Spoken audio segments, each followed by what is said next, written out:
Hello, I'm Chris Solo, and welcome to the Fabled 42, where we build community through friendship, gaming, and chaos. You are watching... you are watching our GaryCon event.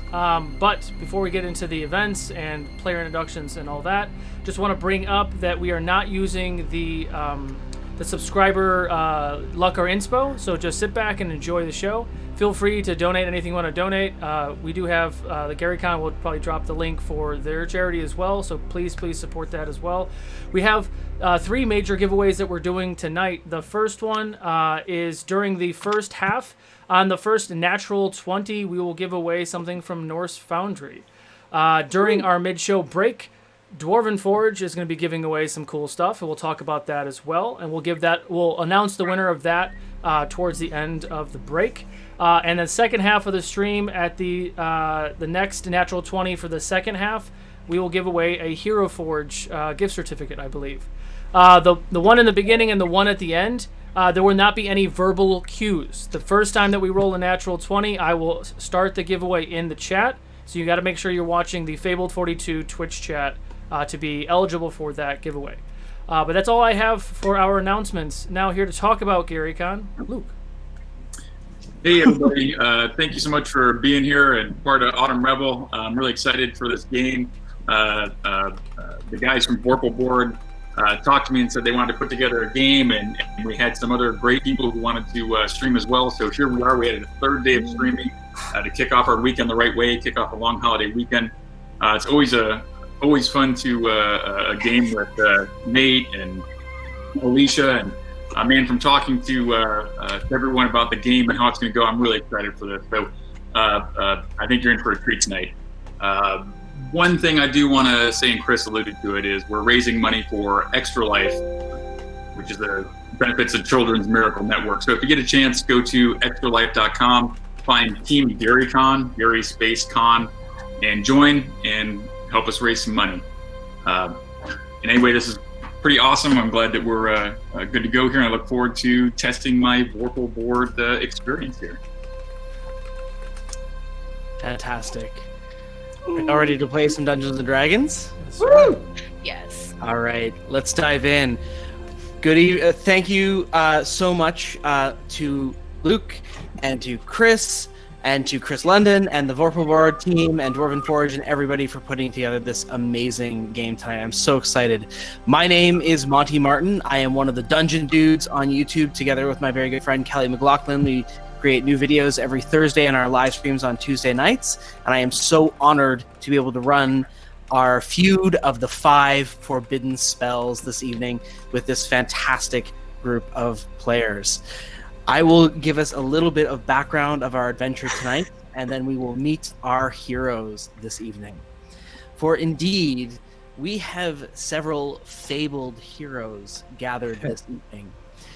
Many years ago, our heroes formed a great band of adventurers who saved the world from the horrible wizard Antimony and the quest for the 5 forbidden spells. Together with their friends, a gnomish wizard, a valiant paladin, and the cunning queen of thieves, our heroes defeated Antimony, and their good paladin friend Brenna Durst buried the knowledge of the 5 forbidden spells with her grave. But now, years after their great victory, and with the pleasures of retirement having settled in for some time, our heroes are called back to action. For their good friend, the wizard Mumford Mumbleworm, has gone mad and now seeks the legendary forbidden spells, and their one-time ally, the Queen of Thieves, conspires to sell them to the highest bidder. Tipped off at the last moment as to the location where your old paladin friend buried the 5 forbidden spells with her own grave, you now venture far off into a long-forgotten valley beyond the Golden Plains. There, the chapel of Saint Ardena is the final resting place of Sir Brenna Durst and the 5 forbidden spells. Our heroes set out procuring one last teleportation spell from an old and dusty scroll, bringing them to the forbidden location. For time is of the essence, and the Queen of Thieves and Mumford Mumbleworm are already on the way. Let's meet our fantastic heroes this evening. Alicia, do you want to kick us off?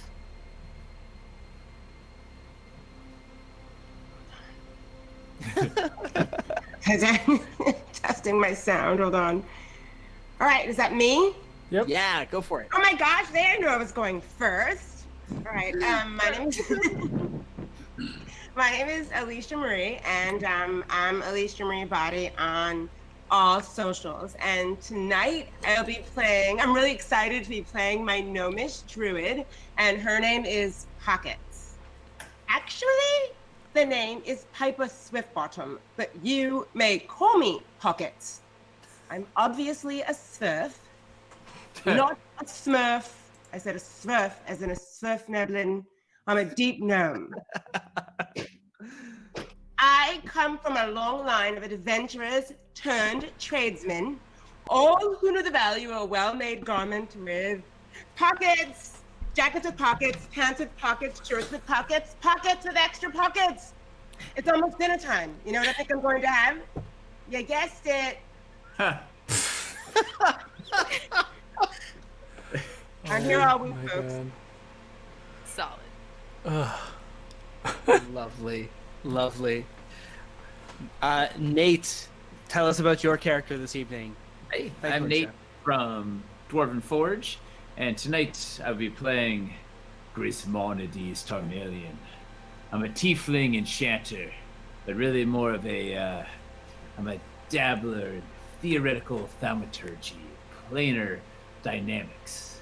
I haven't really been doing wizardry so much in about, 20 years. In fact, I incinerated my spell book and really only have spells up to level 3 these days. Hopefully it'll get us through. Oh, when I was about 7-8 cycles old, I managed to open a rift in reality large enough to stick my right arm through. So I've spent the rest of my life as a one-armed tiefling. And I also lost my eye to a dragon. That was not my fault. That was not my fault. It was absolutely your fault. That's fair. That's fair. So my name is Grismonides, but they call me Grizz because people are too lazy to say Grismonides Tarmelian. Thank you, Grizz.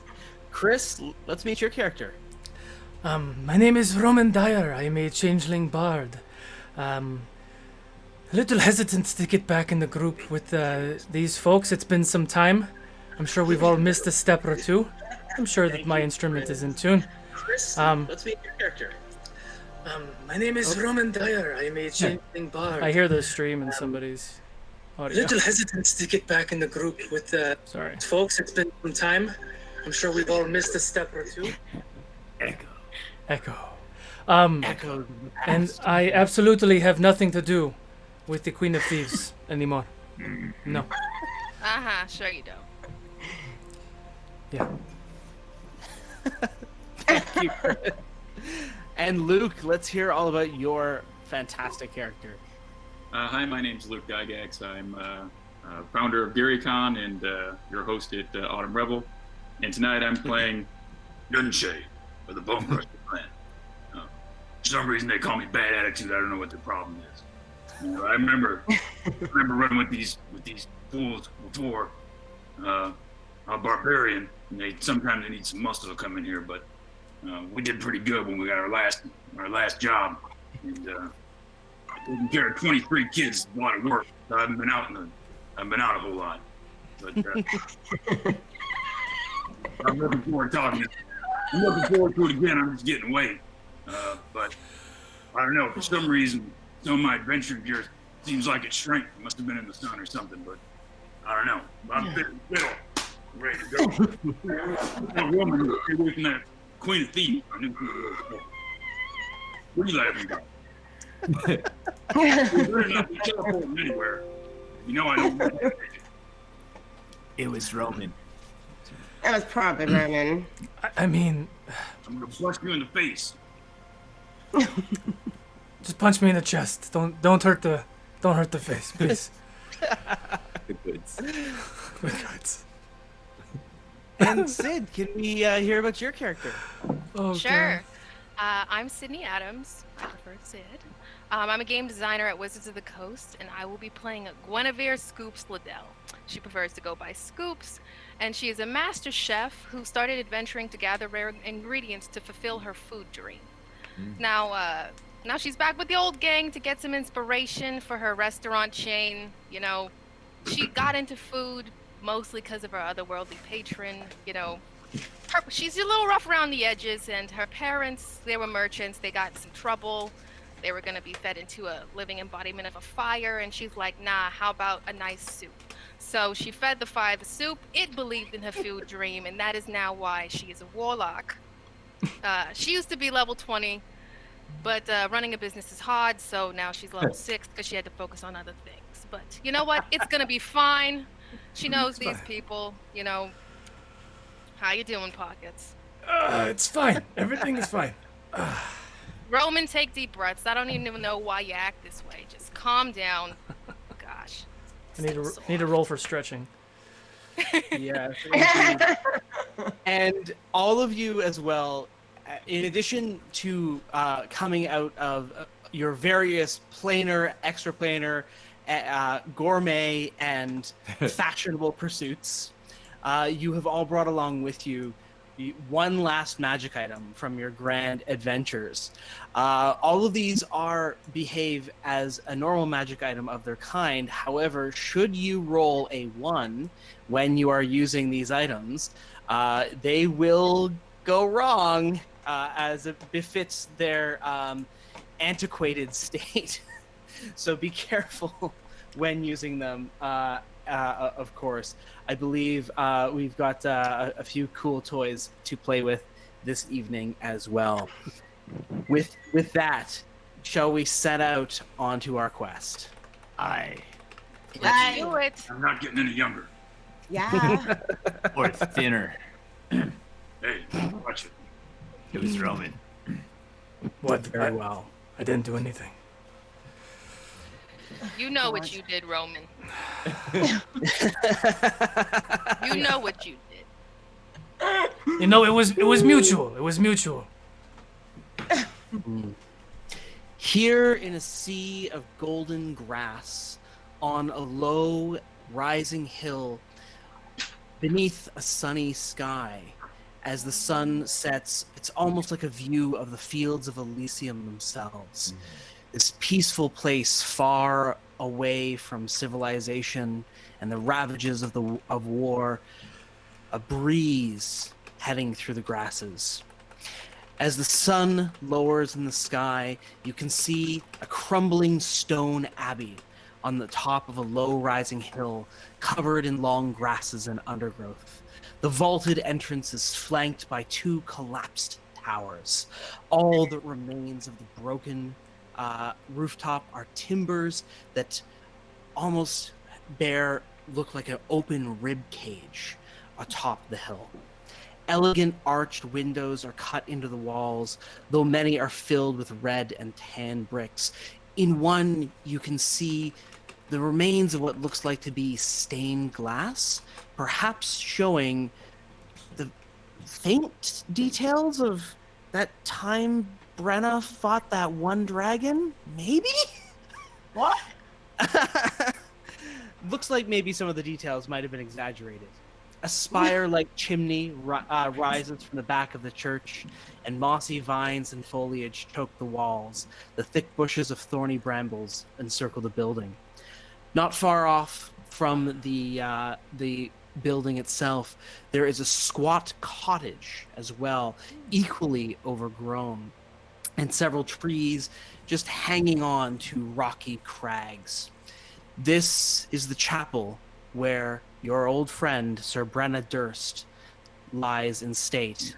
Here is where she has lies, along with the artifact known as the hexadecimal, the repository of the 5 forbidden spells.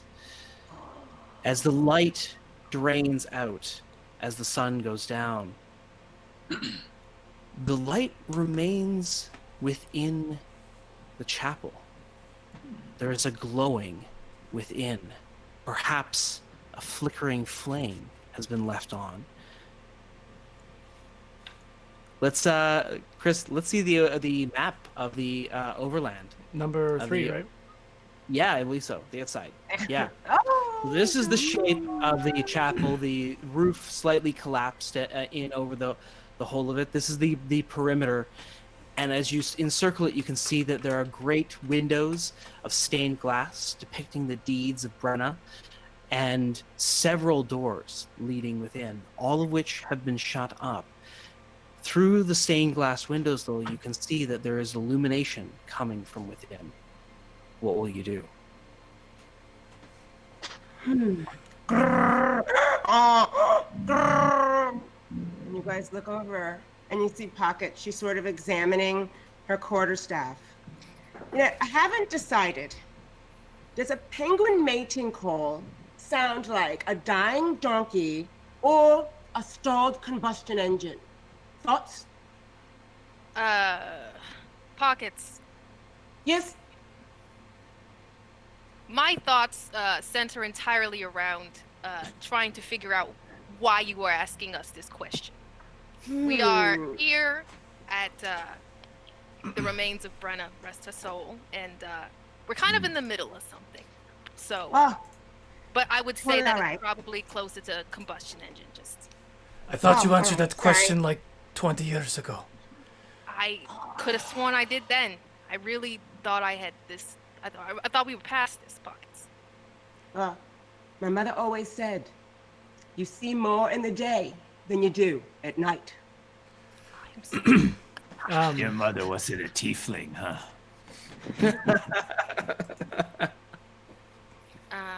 Where are we located on this map? Are we at the top by the large double doors? This is the top of the hill, and you may approach from any direction you wish. Can we do an investigation check? See if there's anything interesting around?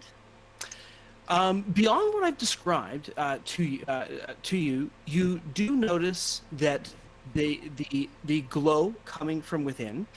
But from this distance, you may need to get closer to physically examine things with investigation. But if you would like to eye things up a little bit more closely and shush out Pockets' question, give me a perception check. All right. Ooh. Everyone's doing it. All right. I would, when she's done doing that, I want to get about 100 feet from the front door and then take a closer look at where things are coming from. Ooh, it was almost a 20. Terrible. I got a Scoops got a 10. She's really distracted. The penguin is on her mind right now. Yes, I actually can't perceive anything because I rolled a 6. Try as you might to listen to the wind and see closely from this distance. The main sound echoing through your mind is the question of whether is the actual mating call of a penguin. Yeah, it's just like, I could have sworn I answered it, but what if I answered it wrong back then? Monty, do we know that Brenna was entombed here? Do we know that? What you recall is in your final battle, Brenna herself took on the power of one of the forbidden spells, and it cost her life. And thus it was agreed that her disciples would bury her in secret so that none of you would actually know where the forbidden spells were hidden. Obviously, though, that plan didn't come to fruition, as now we're here with the final information. So this is where her mortal remains lie. And all that you recall is a glimmer of information that to cast one of the forbidden spells, to invoke them, can stain the very soul. And so Brenna took this on as a noble cause, but who knows how it might have cursed her in the life beyond. So, friends, this is what I surmise. Perhaps if Brenna's soul itself was sullied, they would not entomb her in this holy building, but rather the small domicile off to the side. Huh? No, there's a cottage. Her body's in the cottage. Oh, okay. You want me to go look at the cottage? That's what I'm saying, right? If you Okay. were... No, you said a bunch of other stuff. All right. Are we at all Wow. concerned about the glowing light that's inside the home, though? Nah, not really. Gris said go look at the cottage. So, All right, sure, cottage. all right, All right. I'm gonna sneak up to the cottage though. You'll head up to the cottage as so Bad Attitude heads up to the cottage as Roman heads up to be about 100 feet from the door. Yeah. So coming back to Roman, it looks like the front door is slightly ajar. The double doors of the chapel hang just ever so slightly open, and you can as you head up the way. If anyone is following alongside you, you can give me an investigation check now as well. I don't know, Scoops, if you want to contribute to this as well, because you asked about investigation earlier. I will investigate as well. Great. That's a straight 15. Okay. 8. There are some small footprints. Oh, just got to get these out of the way, basically. Yeah. Along the dusty path, there are some small footprints. Each footprint is filled with water.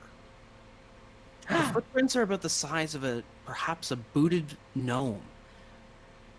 But all of them, each footprint along the way is filled with water, and as best you can tell, it hasn't rained here recently. Does that sound familiar to me? My feet. Well, your old friend Mumford was a gnome. Would he leave waterlogged footprints? Seems strange. I've got no footprints, of course, but they're not my footprints, is what I'm saying. I will relay that information to the group. I want to stay kind of on the edge so I can see Bad Attitude still going to the house. Like, I don't want to lose eyes on him. Sure. As Bad Attitude heads up towards the house. I'd like to use stealth, by the way, just as a... Absolutely. Please give me that roll. Sure. I'll follow along with him. This is my I dumb mean, idea. with your age, sir, wouldn't you be walking slow anyway? Toddle behind. All right, that's Give me a stealth roll. Oh, Okay. hold on a second. I would like to be more stealthy as well. Can I blend more into the rock, sort of? Absolutely. And I will, from here on out, I will ask you all for a stealth check if there's a chance of you being detected. But we'll hold off on the stealth rolls until the moment of greatest suspense. Yeah. So, so Bad Attitude, as you creep forward up the grasses, and towards the door, the door of the cottage lying on this side, but peeking through the windows, the building is ravaged. Inside, within the cottage, you can see the remains of perhaps several bunk beds and very Spartan accommodations that have rotted over with time, and the whole building is filled with leaves. But give me a perception check, just all the same.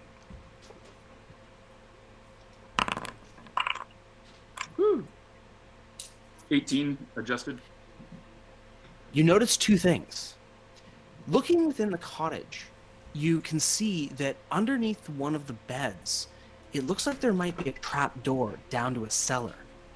But as you go into peer, you hear a scream come from within the chapel. A loud, high-pitched voice cries out, "You idiots!" Does it sound like Mumford Mumbleworm? Or Queen of Thieves.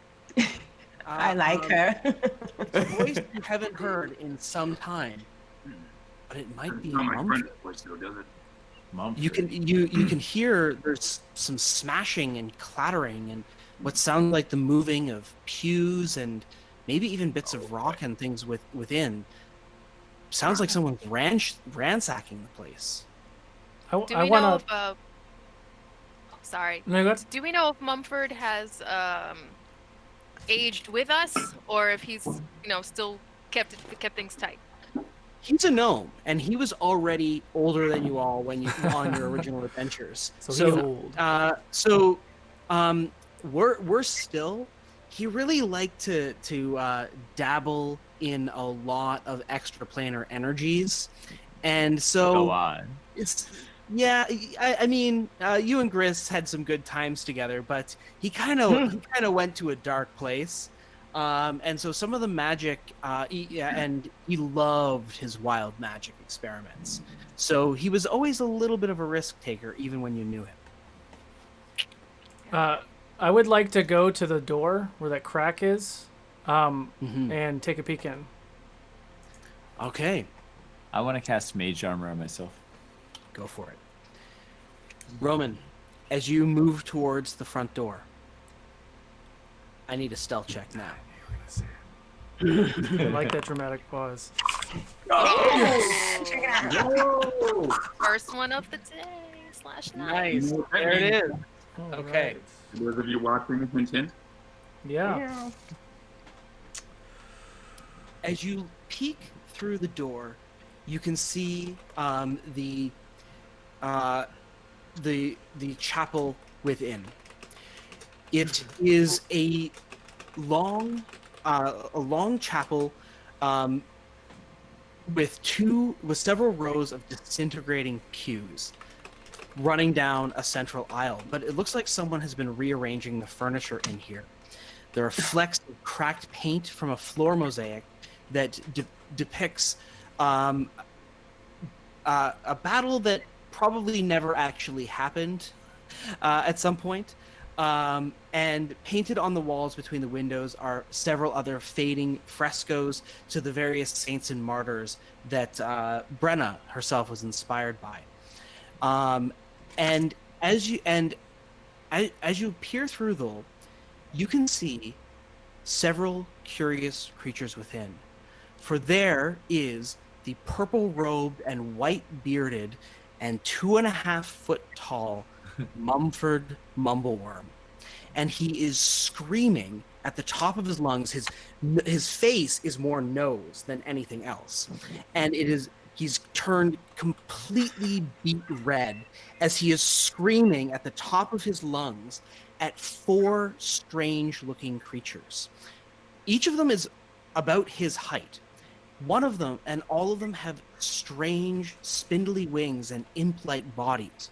One is made entirely of ice, another of burning magma, the source of light that you saw earlier. Another composed completely of mud, and another composed entirely of smoke.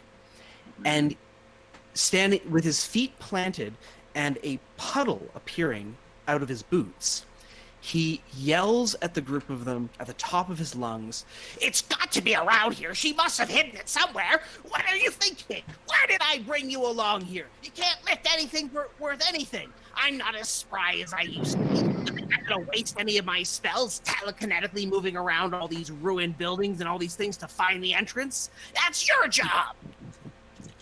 And he's yelling at the creatures, which are regarding each other. So one of them is pouting. Another one looks extraordinarily confused. Another, the ice one, is simply cackling at him. I would signal to my friends to come close and try to convey the message. I would cast message at Bad Attitude, since I know he's kind of out of eyesight now, and to whisper into my little metal wire what I see. Maybe look for a back door. Scoops will kind of just, she was in the middle, so she'll just sidle behind Roman and get the message and just be like, shouldn't have finished that old man when we had the chance. Yeah, I'll, if possible, I'll make my way over there and Okay. Hey. As you make your way over, you can hear Mumford's voice from within. Now look at what you've gone and done. I'm overheating. Chill, cool me off. And you hear the sound of a cool breeze being blown from within. Monty, from the cottage, it looks like there's a small side door that we could probably see from the cottage, right? Between those two flying there buttresses, are actually side doors on. Yeah. There's a door on each side and a door at the back, as well as the doors in the front. And then in fact, with the collapse of the tower on this side, it may be possible to enter through that way. And of course, there's always the windows, which are fully breakable. Oh, that's good news. I would like to take the opportunity to communicate to these guys if there was a trap door in there. I can message over to them if you want. Sounds good. Yeah, so the group of with the sound of Mumford berating his servants within, you gather out the front. What's your next move? And how many of the creatures are with him right now? There are 4 of them. They are all inside. Knowing Mumford as much as I do, trying to think of a non-meta way to say this. Would I know that most of his spells are cast verbally or not? Mumford was a conjurer, Okay. but he dabbled in all schools of magic.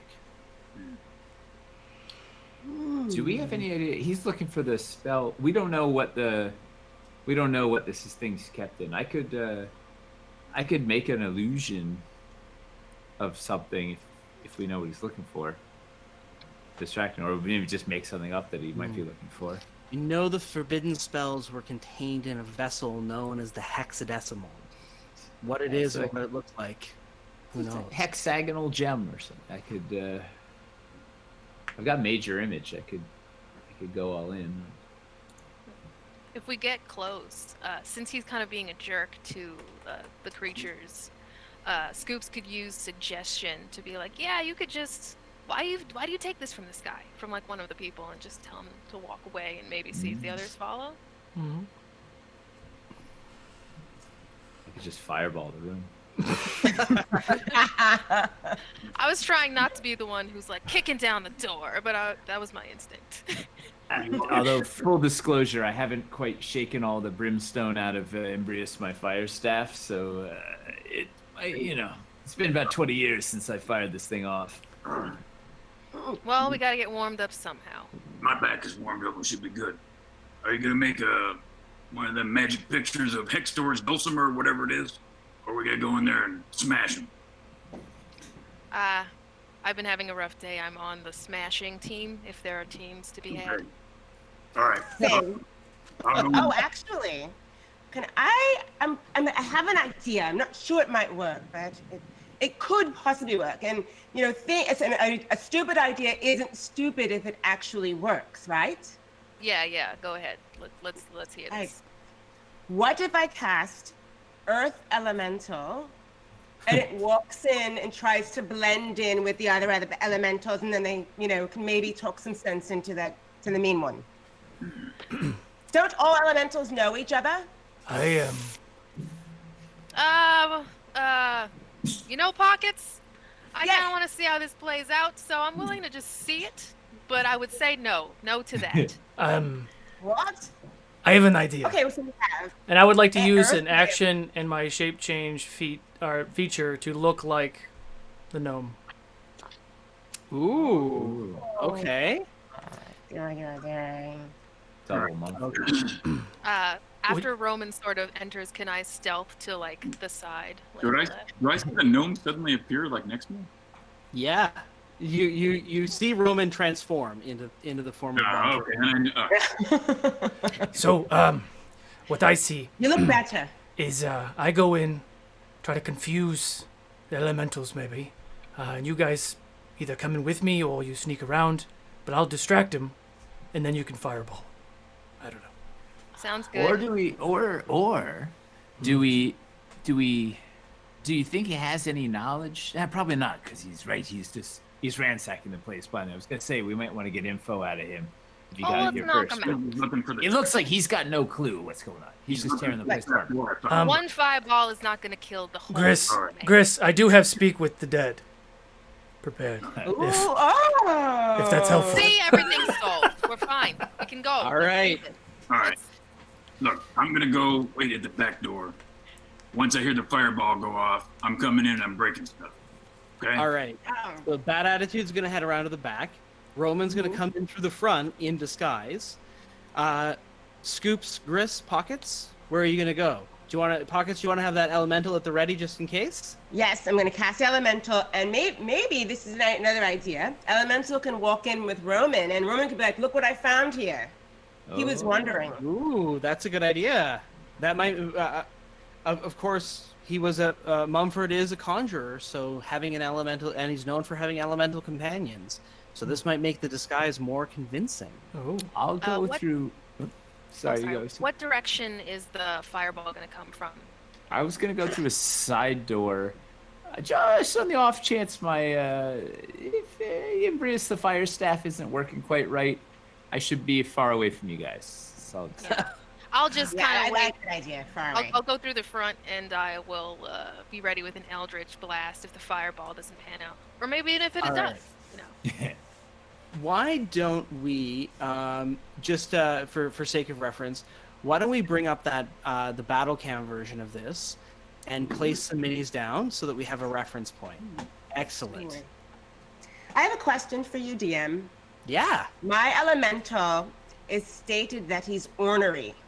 What do you mean Indeed. by that? Well, when you want him to do something, Uh-huh. I'm gonna have you make an animal handling check.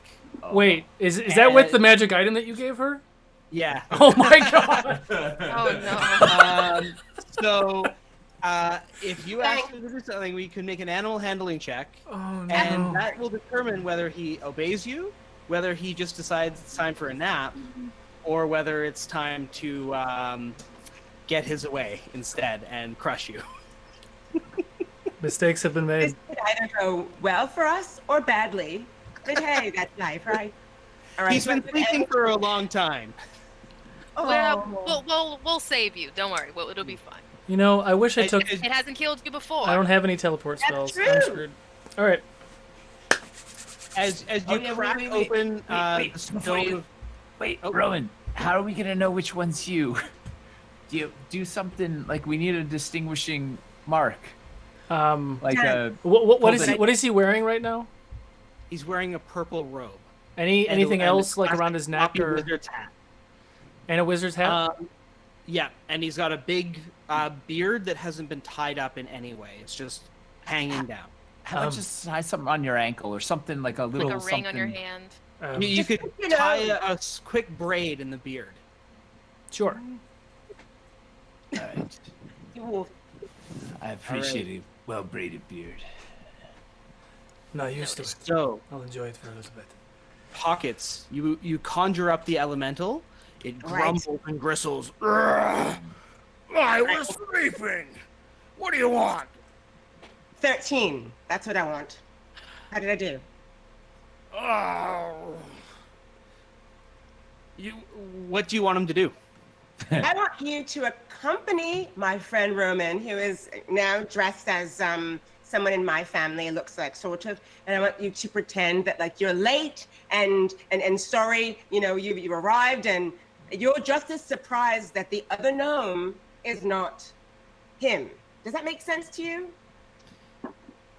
You're just as surprised. You're like, oh my god, how dare this Yeah. I can do that. Yeah. Then I get to go to sleep after, right?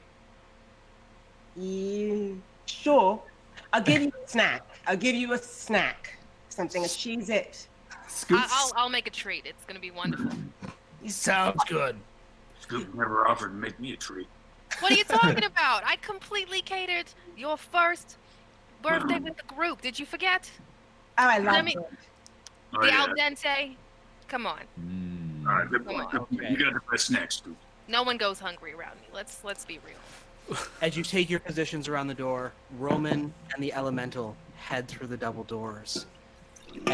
And just as Mumford is about to say, once again, "You're all idiot," He stops, and a look of utter panic spreads over his face as the form of Roman, disguised as Mumford, Mumbleworm, walks in the room. And his face turns totally white. He falls down to his knees and starts bowing, saying, "Oh, Master! Master! I'm so sorry! Ah! I did my best! I did my very best! But these idiots, these Mephit idiots, they don't know what they're doing, and I'm running out of spells and I'm melting." So I would know. Would Roman? Solo knows what this is. Would Roman know that this is his? Give me an Arcana check. What's it called? I can never pronounce it. Let's find it out. Let's find out. Give me that Arcana check. Yeah. Oh. That's That's a rude. 5. You. Maybe he wiped his own mind. Maybe he cloned himself or wiped his mind or something. He's crazy. That makes But he's bowing down before you and is crying out, "Please, please! I promise I can do better. It's just that it took me so many spells to get here, and I'm starting to melt, and the magma elemental's making me melt, and the cold elemental isn't cold enough to freeze me again. I'm really sorry. I'm doing my best." Get off your knees! Have you found it yet?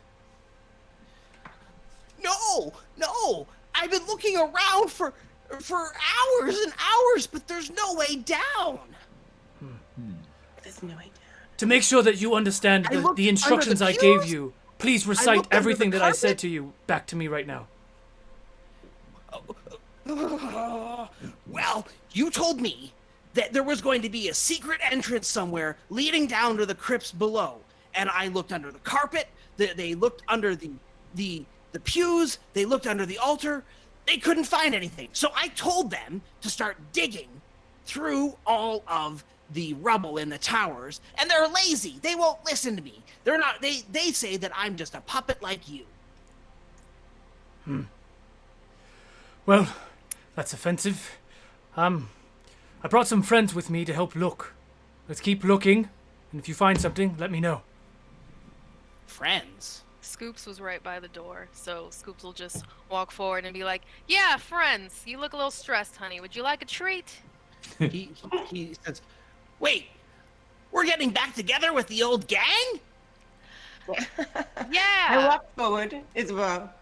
Pockets walks forward and says, "Yes, and you need to relax because we're all crazy here. It's not a competition."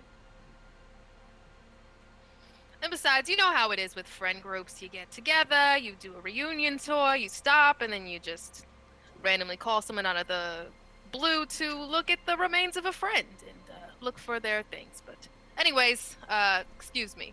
And she'll just start heading forward confidently and do a little perception check. Cool. Hey, Give me Monty. that.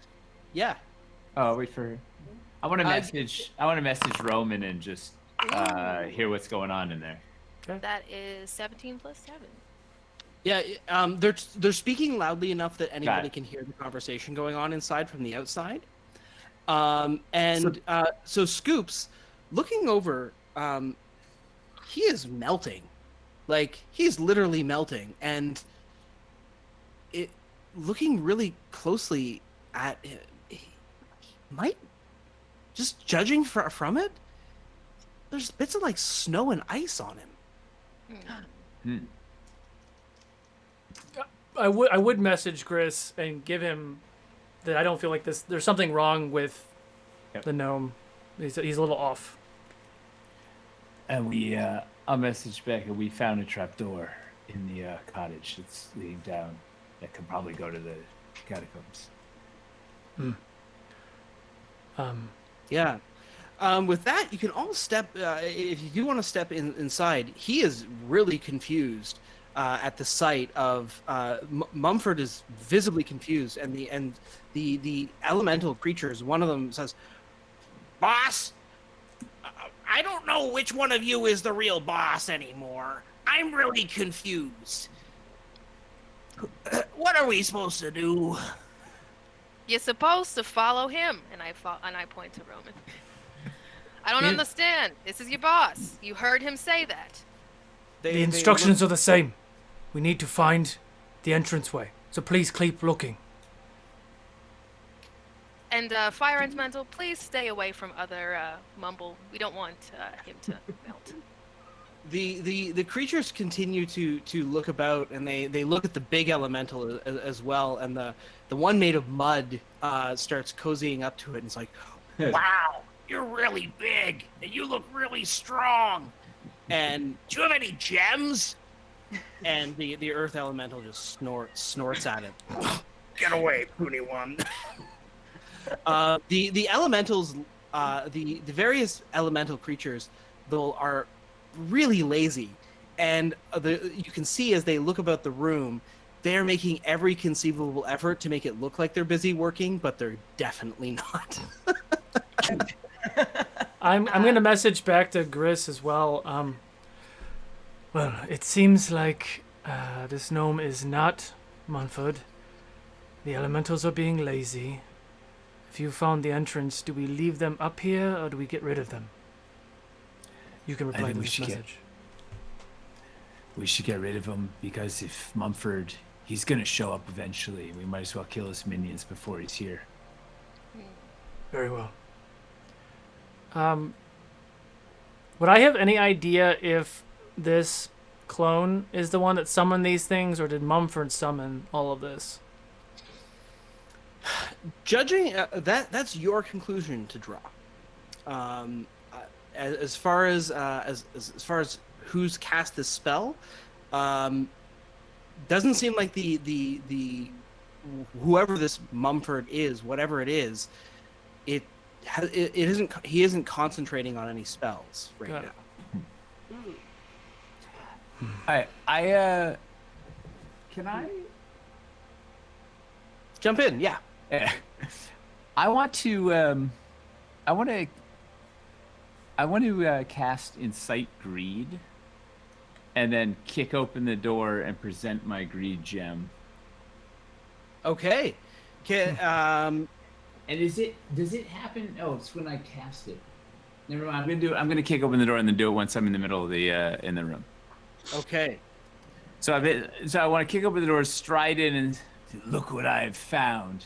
Present the gem sort of into the middle of the room and cast Incite Greed if I think I can get all of them within 30 feet of me.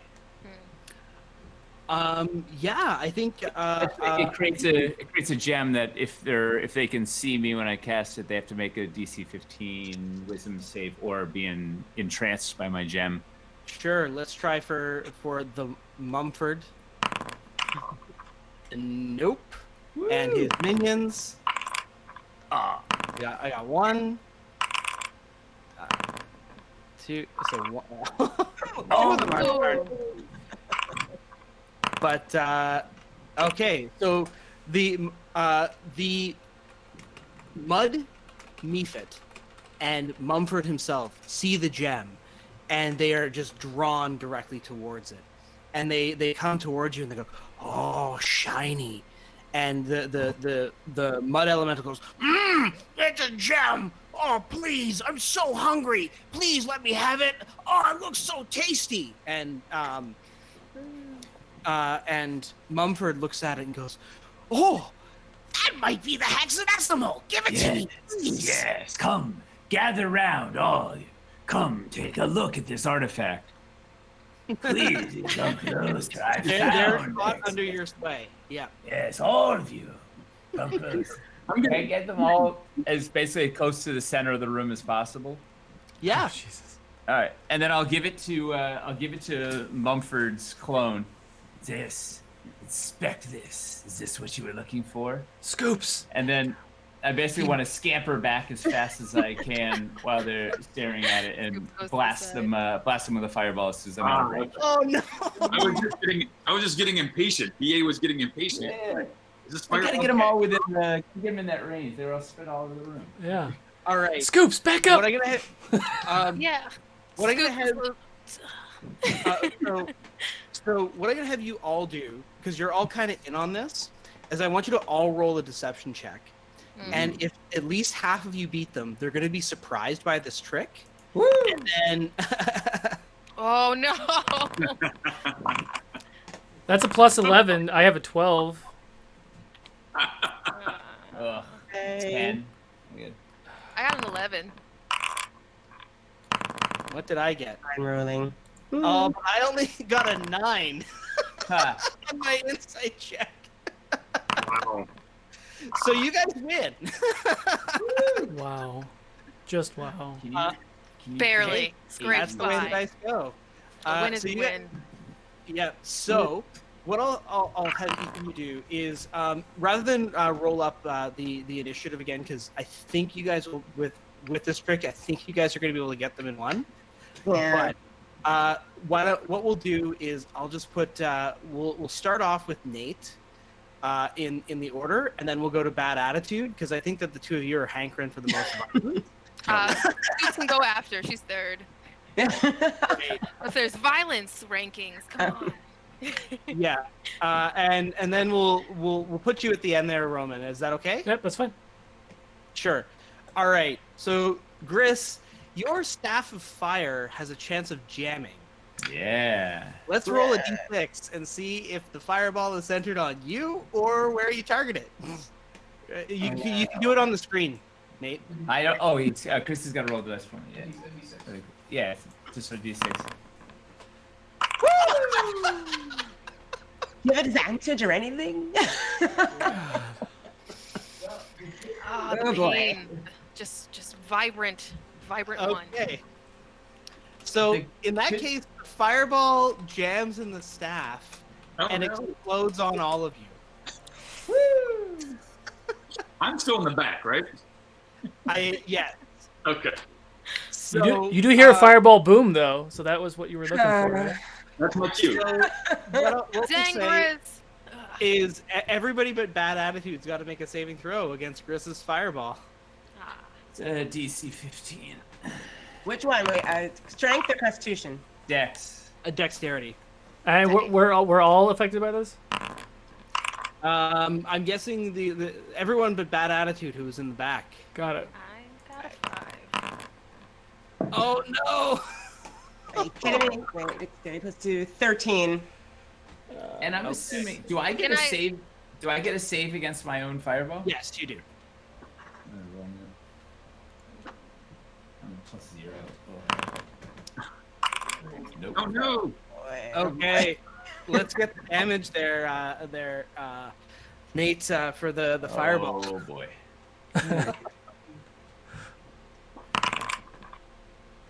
Oh, not too bad. Only 21 damage. Only. Only 21 damage. But for any of you that made the 15 on the saving throw, it's only 10. Well, All right. we did say we wanted to burn the dust off, right? Yeah. Yeah. Scoops' hair is just frizzled and just back, and she just looks like she wants to murder everyone in the room, allies included. What was that? Well, with that very surprising result. I mean, I know it's been a long time, but come on, man.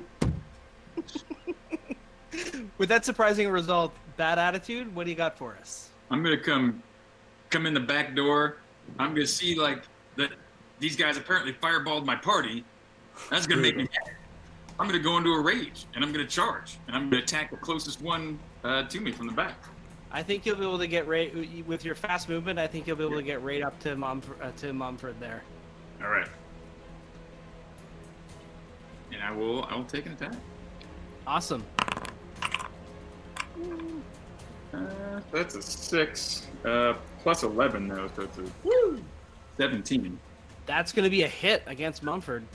All right. And oops, excuse me. Sorry about that. Bad fingered that one. All right.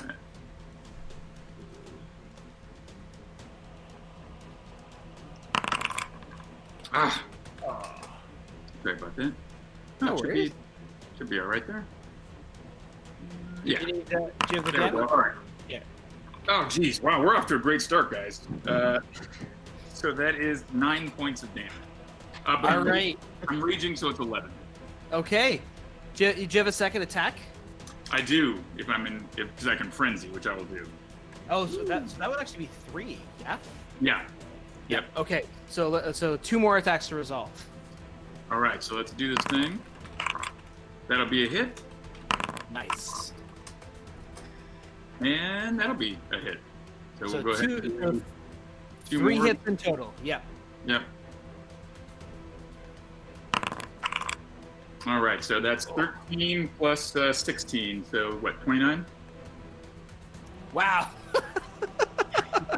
Okay, as you storm into the room, I think I do need to make a roll though. Is it a six-sided die roll for that? for you, it's a natural 1. Oh, just on a natural one. Got it. Okay. Yeah. Perfect. Yeah, just on a natural 1. Yeah. I'm tracking. Okay. Otherwise, the belt bursts. So, in that case, as you storm into the room and smash your longsword, just trashing Mumford, pieces go flying off him, chunks of snow. Oh. As one of your longsword blows strikes him right in the beard, and it instead of bursting away into a burst of hair, it bursts away into chunks of snow. And he almost crumples down to the ground, barely able to stand, as the bits and pieces of various snow fly off of him, and where would be wounds and blood is instead bits of snow, ice, and water.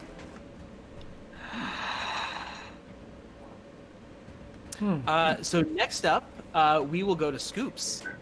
Okay. Is Pockets directly next to Scoops? Like, I see Scoops is on that little yellow here. Where is she in relationship to the others? Pockets? I can't. Is she in 30 feet range of every? Okay, that helps. Yeah.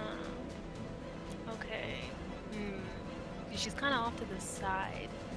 The others might get hit to it, but let's say she just makes eye contact with Pockets, and Pockets has known Scoops long enough to realize that the look in her eyes means that she is beyond mad. Like, consequences be damned. Furious. She just came for ingredients and to deal with this thing, and now she's singed, so she's gonna cast fear. Cool. So that's gonna get all of my mephits. And where are you standing here? Is it? Yep, I think yellow is me. Okay, great. Yes. So It she'll looks cast like it before I'm she in does her a, movement, so that hopefully she won't get the others yet. I'm in direct line of that cone too, it looks like. No. Yeah, you are, Chris. That's no accident. I'm Okay. Scoops is just like, she just, when she casts, Well, Oh. so Mumford actually gets a 19 on his wisdom saving throw, but his minions, however, I get an 11, I get a 4, I get a 15, and I get a 20. Ooh. So 2 of them are caught in it. We'll say the 2 closest ones, and so on their turn they have to flee from you, correct? yes. Great. And she'll use a bonus action. Ooh, I got a 16. You're used to the tantrums. I guess. Well, actually, it's exactly 16. Oh, then actually one more of mine failed in that case, if it is 16. Yeah, actually, let me just. I think it is. I saw a 16, but I'm just gonna check just in case. No worries. Yep, wisdom saving throw of 16. Yes.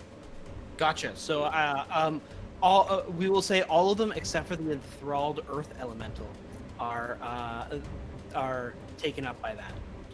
Sweet. And Mumble's pretty much done, right? In terms of looking pretty bad, right? He's looking real bad. Yeah. All right. So she's gonna use her bonus to cast Hexblade's Curse on the kind of stoic one that wasn't really affected the last. Okay. Yeah, that's the mephit made of the mud mephit. Yeah, the mud mephit. She's gonna turn and she's like, "I got this shirt from my granddaughter," and she just turns. Great. Well, in that case, we will move to Pockets. It's your turn. Awesome. So we have on the ground like a lot of ice and water now, right? Yeah. We do, right? All right. So that makes Pockets very happy. I would like to cast a cantrip, Shape Water. Okay. And wait, how far am I from the closest elemental that I can go after in feet? It looks like about 20 feet. 20 feet. You're 20 feet from the yellow one, Okay, and like that's not 25 from the mud one. bad. Okay. I would like to cast Shape Water, and the water just freezes into like this long line, almost like a slip and slide. And then I want to use my bonus action to turn into a pink razor beak penguin.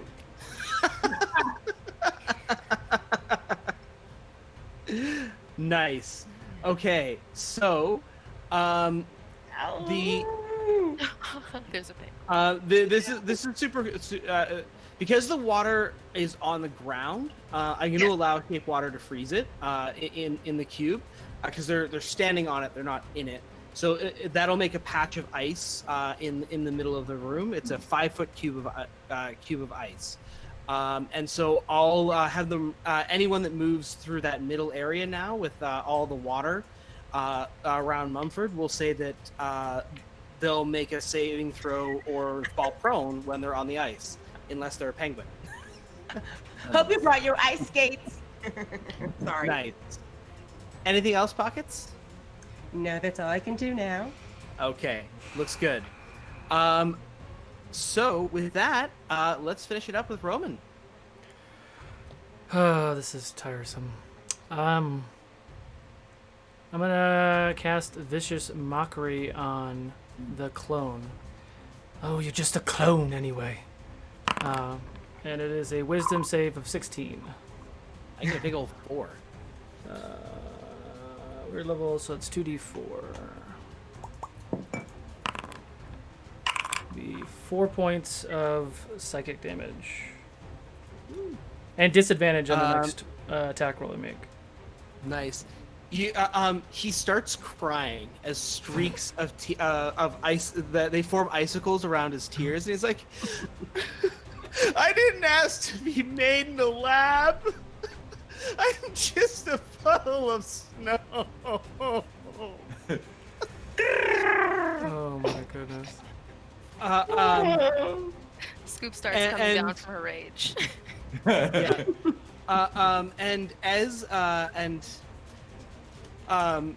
And with the Vicious Mockery, he actually there's a flash of magic that flashes on him because he's and it looks like a contingency spell has enacted on him, and he is suddenly surrounded in a shimmering bubble of energy.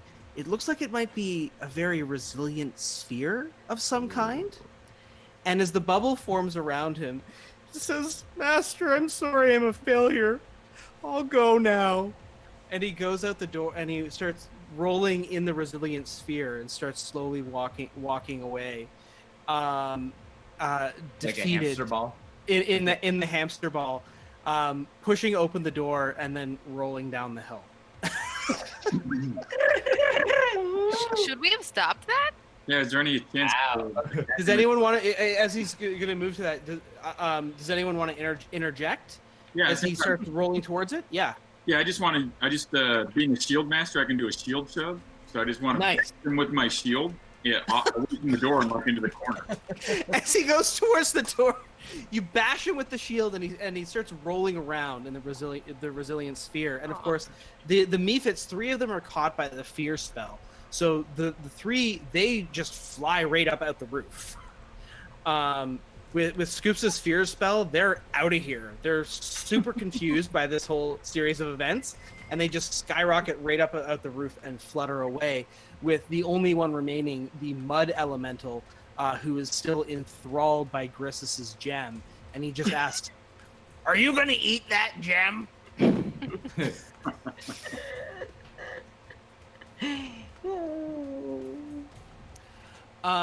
With that, with defeated, insulted, and trapped in a hamster ball, the simulacrum of Mumbleworm is bashed around like a pinball in the corner, bounced around by bad attitude. We'll take out of initiative order here. What would you all like to do? I have to say, I just realized I didn't calibrate the ruby power core on the staff. I totally got this sorted out now, though. Yeah. My bad. I'm sure Roman was telling me this story. Okay, I was distracted. Yeah. I think all the damage in that fight was self-inflicted. Even though we're out of combat, I But if mean, I reverse Scoops used her Hexblade curse on that mud thing, and she was planning on killing it to get that life back. Like, If you want to finish it off, it is so distracted by Griss's spell that you absolutely can. If you just want to destroy the last straggler, yeah, go for it. I'm gonna do that and regain that 11 HP. Alrighty. Yeah, BA looks like he's totally.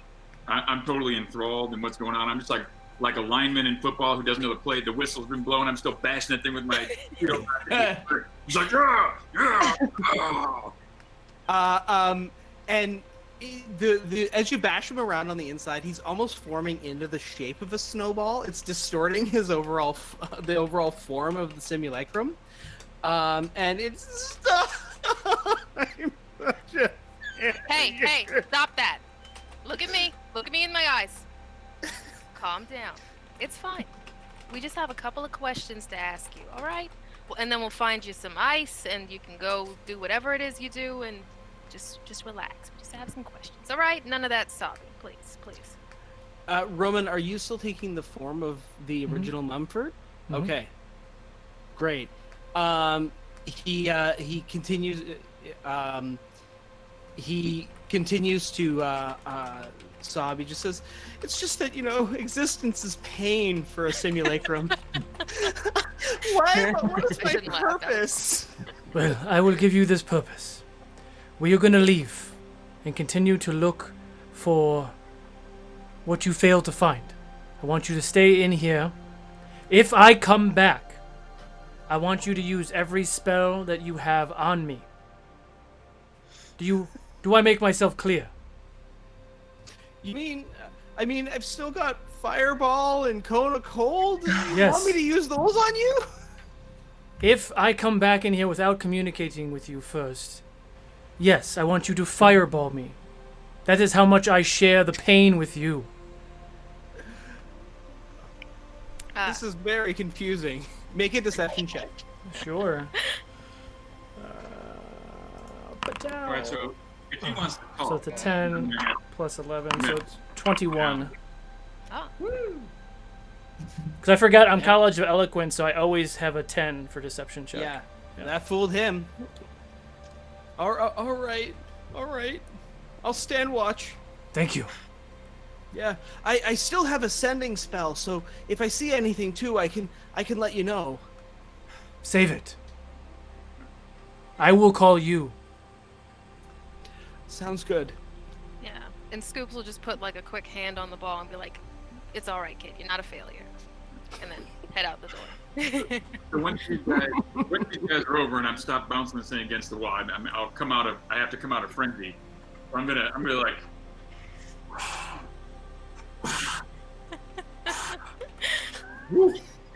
You okay, Bad? You all right? You got that out your system? I'm gonna go find like a piece of stone or a pew to sit on for a little bit and like pull out like my wine skin or my beer skin and.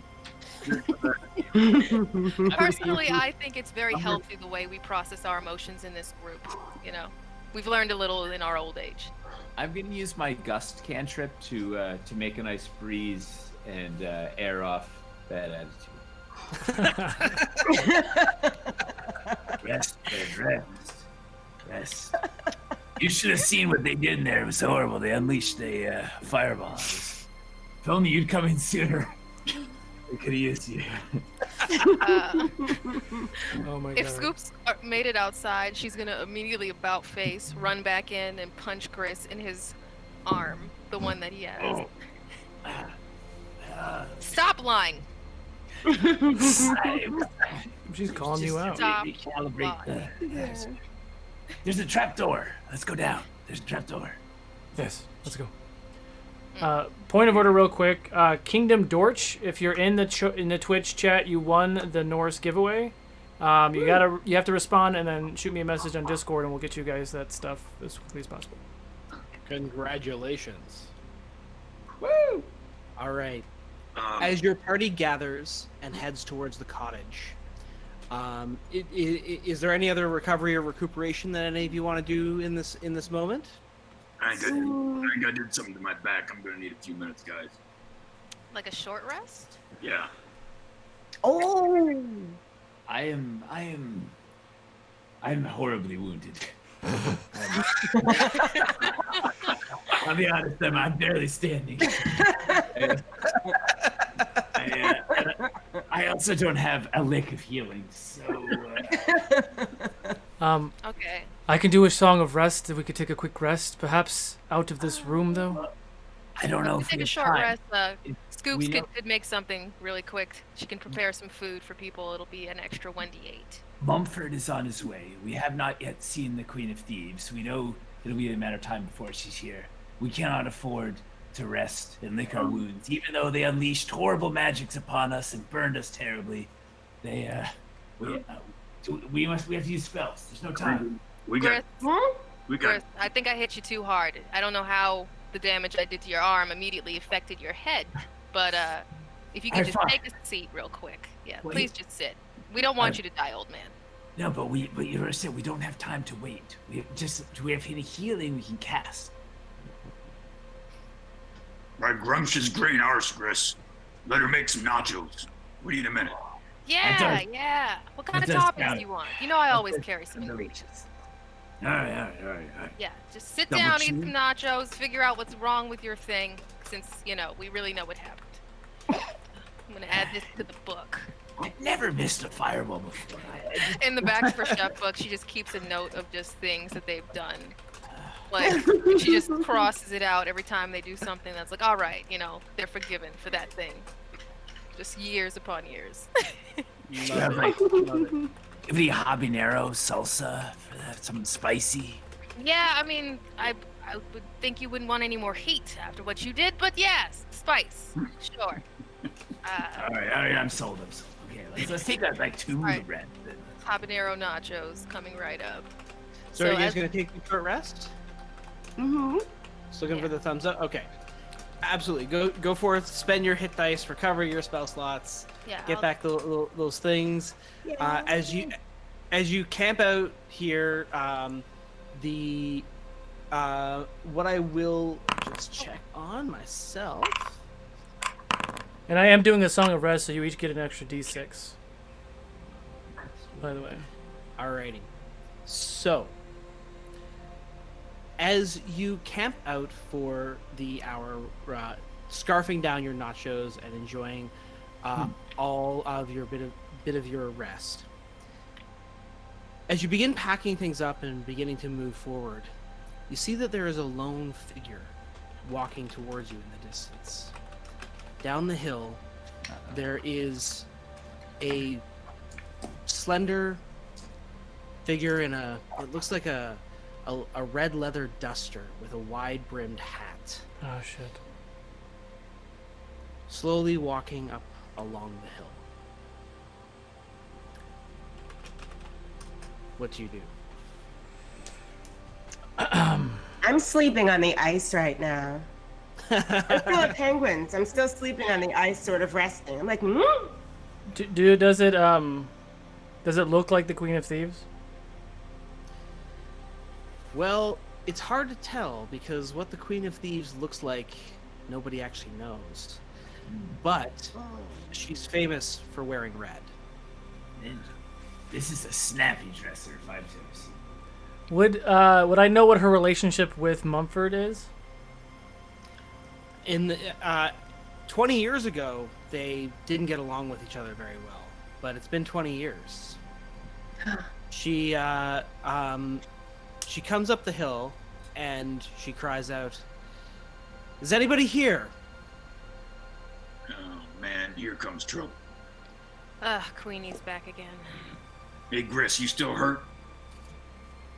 I used 5 hit dice and I'm back. I'm feeling good. All right. Hey, But I Grizz. don't think I can.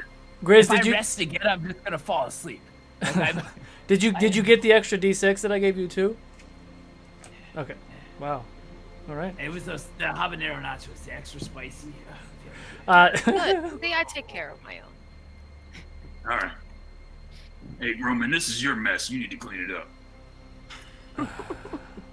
I will tell you though, Roman, you know, I know the effect she has on you, and you know I have 2 lives, Stealer, and I'm always willing. Once again, they call me Scoops for a reason, to scoop out her soul, just to get her out of our lives forever. But you're a big boy. I'll let you handle your business. I'll be in here. Just whistle. She calls out again. Nobody's here yet. Oh wow, I must have the whole place to myself. Well, I'll just go right on in and take my prize completely unopposed. How close to us is she? She's about 100 feet from the front door. I don't trust her. Where Is were you the at? stone elemental still here with us? I'm gonna. Where did you want to rest? Yeah, the stone elemental. It is. It lasts. I think it lasts for 1 hour. Okay. So I think it's down for now. Yeah. Let me see. Back to sleep. And were we resting in the chapel, or did we go in the little building? Like that? Cottage. I would have thought cottage would have been. I'm outside. So Okay, I'm 2 gonna. hours. I'm just gonna be. I'm gonna be by the door of the cottage, listening in Mudford's form, just kind of waiting. I don't know. Alright, I'll assume we're all in the cottage, Alrighty. except for Pockets, which is outside. The figure, unmistakably with the red leather duster and the wide-brimmed red hat, it's a pretty dead ringer for your old friend, the Queen. All right. The figure walks through the front doors, and you hear a voice say, "Wow, what a mess! Fireballs already." I can. I have an I idea. can Go I have an idea. read her mind. No. Let's go. We're right by the entrance, right? Let's go down. I will cast Lehman's tiny hut on this entrance, and she can't come in. Excellent. Yeah, so you're going to use the spell slot to cast it, not as a ritual. So it goes out right away, or you because otherwise it would be. Yeah, 10 we don't have. minutes. Yeah, we don't have 10 more minutes. Oh, it's a 10-minute ritual spell. Yeah. Otherwise, you got to use a spell slot to cast it. Do you think I have? Do you think I have 10 minutes? No. All right. She's going to be moving around and looking She's around. the queen of thieves. She'll be on us in moments. Yeah. Yep, I'll do that. I'll use a spell slot to cast Lehman's tiny hut. Okay. Inside the cottage. Inside the cottage, right out. Like I want it to like really hug that door. So like she tries to open So the it door, does- she can't. Sure. Alrighty. I've actually never used that spell before. It's awesome. It is awesome. So as long as you don't leave it, it stays in place. The figure continues to. Inside of it. Yeah. Are you sure you want to do that? No, I thought it just stays up, but I have to stay inside of it. Yeah, and you have to. Yeah, everyone else can move in and out of it, but you got to stay inside. Well, We could take a quick peek. that was my idea. I got nothing. I would know that. Maybe. Would you let me pull that back? Absolutely. Okay. Absolutely. Yeah. We could also just fight. Why don't we go in, and I can cast an illusion. My major image I can hold for 10 minutes. I can conceal the trapdoor behind us, make the illusion of a plain floor on top of the trapdoor, so at least it gets us 10 minutes head start. Scoops can also, like, if everyone heads in first and she's after, she can cast, and she will be burning her slots, but summon lesser demons. and they could just be there waiting for her. They'll just attack the first thing they see. So that would be her if everyone's quick enough. I like it. Had me a demon. We're so scared. Yeah, Her name is Queen of Thieves. I mean, Queenie has her reputation for a reason. Yes, Yeah, indeed. Let's go. Well, she, having not seen anyone inside, she sits down in the small, between the two towers outside the entrance, reaches into her pack, pulls out several cigarettes and a bottle of wine and a book. Sounds like Queenie.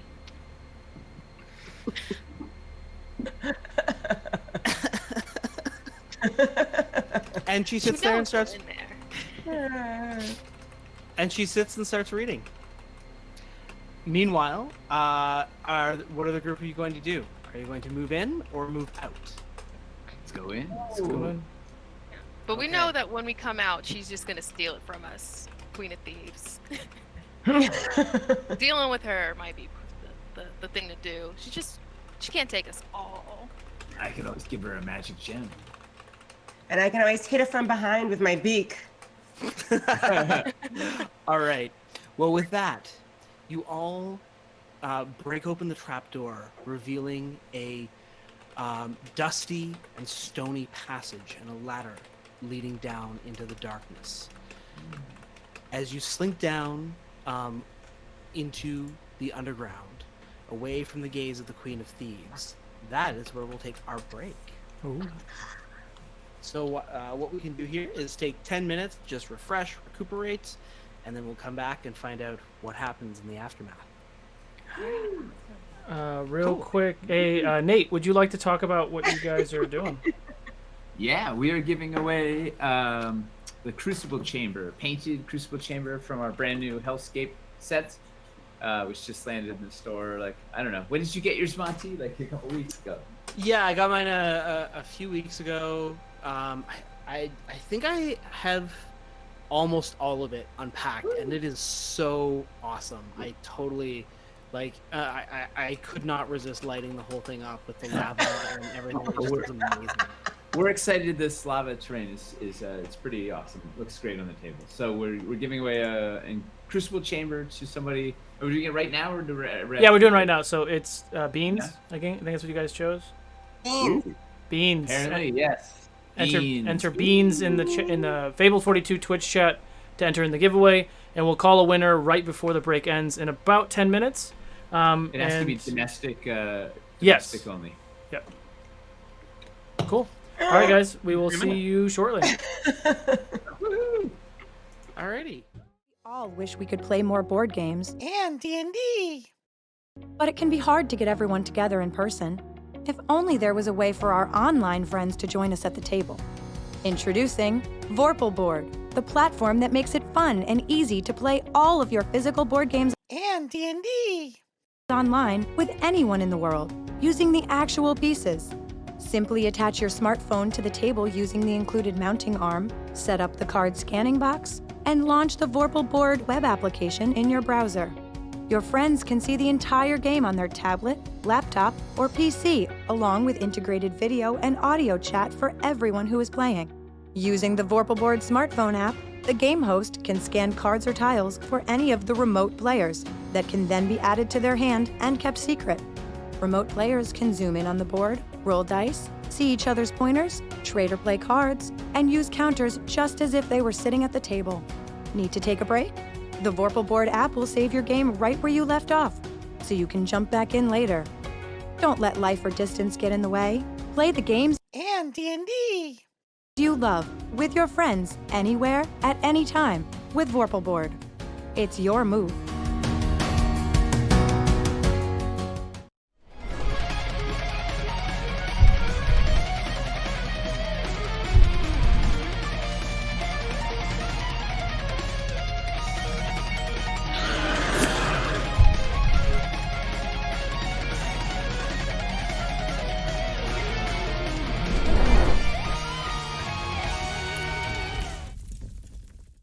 They say we make the world's finest miniature terrain because it is. It's the best. We just make it the best we can, and then everything else follows. At Dwarven Forge, we make all the stuff that we would have wanted when we were younger and gaming and playing on graph paper and having to imagine everything. We make worlds, really, storyscapes that you can like insert yourself into and just sort of finish the picture. Like you can sort of take it from there. Our design process starts with, we figure out a theme, what are we doing? Then I go and I draw a whole bunch of different sketches for, these are the sorts of pieces that would work. I use foam to quickly and cheaply create a three-dimensional representation of the sketch. Then I go back to the team and say, okay, here it is, this is the collection, these 12 pieces are gonna make our whatever this new thing is. And sort of go back and forth, collaborate on that until we've kind of settled on, okay, these are probably the pieces that'll be. And so they get a foam mock-up, a block, and we sort of talk through, okay, this piece is supposed to accomplish this. It's supposed to feel dangerous or unstable or really strong. And it's sculpted with a story behind it, with thought and attention both to the real world and how the real world may have been affected by fantastical forces that live in the fantasy worlds we are building.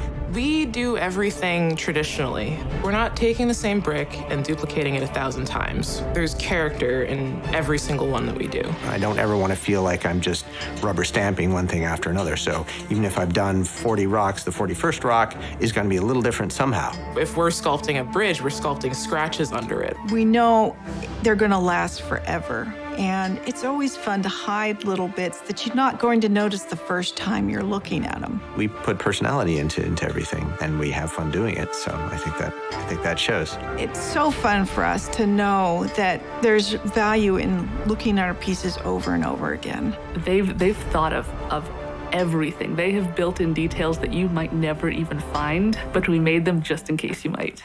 One of the things that we're really proud of is that we offer pieces completely hand-painted, so you can just pop them out of the box and get right to gaming. We like to make things look real, like they're in the real world, but also a little bit fantastical, a little bit saturated. A lot of times it can get muddy if you make it look realistic. One of the most important things for me when painting is to make the shapes that the sculptor has already worked so hard on very clear and pick them out so that they'll read from the tabletop across a large build and expansive area. The hardest part of making a paint scheme is making it simple enough for the factory to reproduce while still looking awesome. So it's not just enough for our pieces to be beautiful, they also have to be as cool as possible. After I mold and cast some of the pieces, I make them come alive. I like to look at a piece and see if I can make it more than just a plain piece. The features I like to put in pieces are stuff such as LEDs, magnets, or pull accessories. The most difficult thing to embed in a piece will probably be a more complicated LED function, such as one that has 2 modes or has many LEDs in specific places. It's fun. It's just, I feel like a mad scientist. The end result is worth the effort. When they pick up the piece, I want them to feel, oh, wow, this is serious quality. And I look at the details, and oh, wow, look at those cool, loving details. And I want it to feel human, The anticipation of opening a new box of Dwarvenite is, you just can't wait to start playing with it, putting up builds and finding new ways to use it. When people get this stuff, it's, their faces light up, and we see the photos and the videos and the things, and it's just, it's magic. And it's not just, oh, here it is, and that's it. They have to create with them. So they make it their own in a way, because once they take it, oh, what can I do with this piece? This piece is speaking to me. It's telling me I should do this with it. And they get creative. They make their own layouts, and it's fun. That's why I say the world's finest terrain, because we do work hard at it, and we have a lot of creative, intelligent people that are always thinking to see how can we make everything better. The creative ferment, it's just like being in a magical cauldron where everything is bubbling and boiling over, and you never know what's going to pop to the surface next. I'm incredibly proud of what we've created and the group that we've done it with, and the joy that it brings all these backers is there's nothing better. Dwarven Forge has managed to create a beautiful community. And being a small company, we have the freedom and the time to really connect with people on a personal level because we care as much as our fans do. It's magic, and we're giving them a little bit of magic, a little bit of our blood, a little bit of our sweat, a little bit of our tears, a little, all of it right there in those pieces. We want them to sit down, share these stories together, create these memories, and have our stuff be the catalyst. We care about all these little details so intensely. That's what makes us special. That's what makes us Dwarven Forge.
And welcome back. Congratulations, Ryan X Session 0 Clothing. You have won the Dwarven Forge giveaway. Please jump into our Discord, shoot me a private message, and I will get you in contact with the folks at Dwarven Forge for your prize. Thank you guys so much for watching. And don't forget the next, it's natural 20, right? Next natural 20 for this second half. Anytime that you see the natural 20 and it hits and we all cheer and ooh and rah, we'll start the Hero Forge giveaway that will be Twitch chat and Fable 42 only. So you just have to make sure you're keeping an eye on the chat to actually enter in that. Once you start seeing people enter in the keyword, it'll be pretty self-explanatory. So, Monty, back to you. Very well. Okay. From down the trapdoor leads several dusty stone steps into a roughly stone-hewn chamber. moving down through the passages covered in cobwebs, as the whole of your group moves down, and you see that at the base is a storage chamber, which contains broken down shelves, an old table, crates, barrels, and other assorted sundries. Time has not been kind to the contents. There is the smell of old soap and wax. Are those scented candles? Ooh. They might be, but probably they don't. They are definitely. Time and mold has not been very kind to these. There's a little bit of a rank, like that soapy, rank chemical odor that hangs in the air, kind of like a lush gone bad. That's fair. However, a small passage, roughly hewn, leads out of this chamber to a small L-shaped intersection that actually splits off in a rough T shape into two different directions. Why don't we bring up our little camera shot there and let's see what the layout is. Yeah, okay. So as you can see, you're coming up over in this area here, You just and from these stairs, and there's no light down here, but the whole these whole passageways have been roughly hewn out of rock. And as you come forward, you can see. There we go. Sorry. That's what we're looking for. Spoiler. You can, yeah. Not a huge spoiler. You can see We're before old. We you. can't remember anyway, right? Yeah. You can see before you that there is a heavy stone door that is painted with the countenance of a noble woman clad in plate armor. Beneath it lies an unfurled stone inscription that says, "Here lies Sir Brenna Durst." The figure's eyes, though she wears a plumed helmet with the visor up, the eyes have been scratched into blackened pits, and a deep rent has been carved over her mouth. Scrawled over the inscription of her name is written the words, Oathbreaker. The doorway, her hands grip the sword in front of her. There seems to be a small seam along the passage's edge around where the stone block is in place here. There is no hinge, no handle, or no obvious way of opening it. That said, above you, in the rocks, you can see that there is a small tube, not unlike a pipe. And here and there, it is broken, and you can see inside the tube are several heavy chains that are taut, though covered in a bit of rust. The tube leads back from the stone plinth along the passage corridor towards a heavy yet rotten wooden door on the other side. There are several torch sconces unlit down the passage.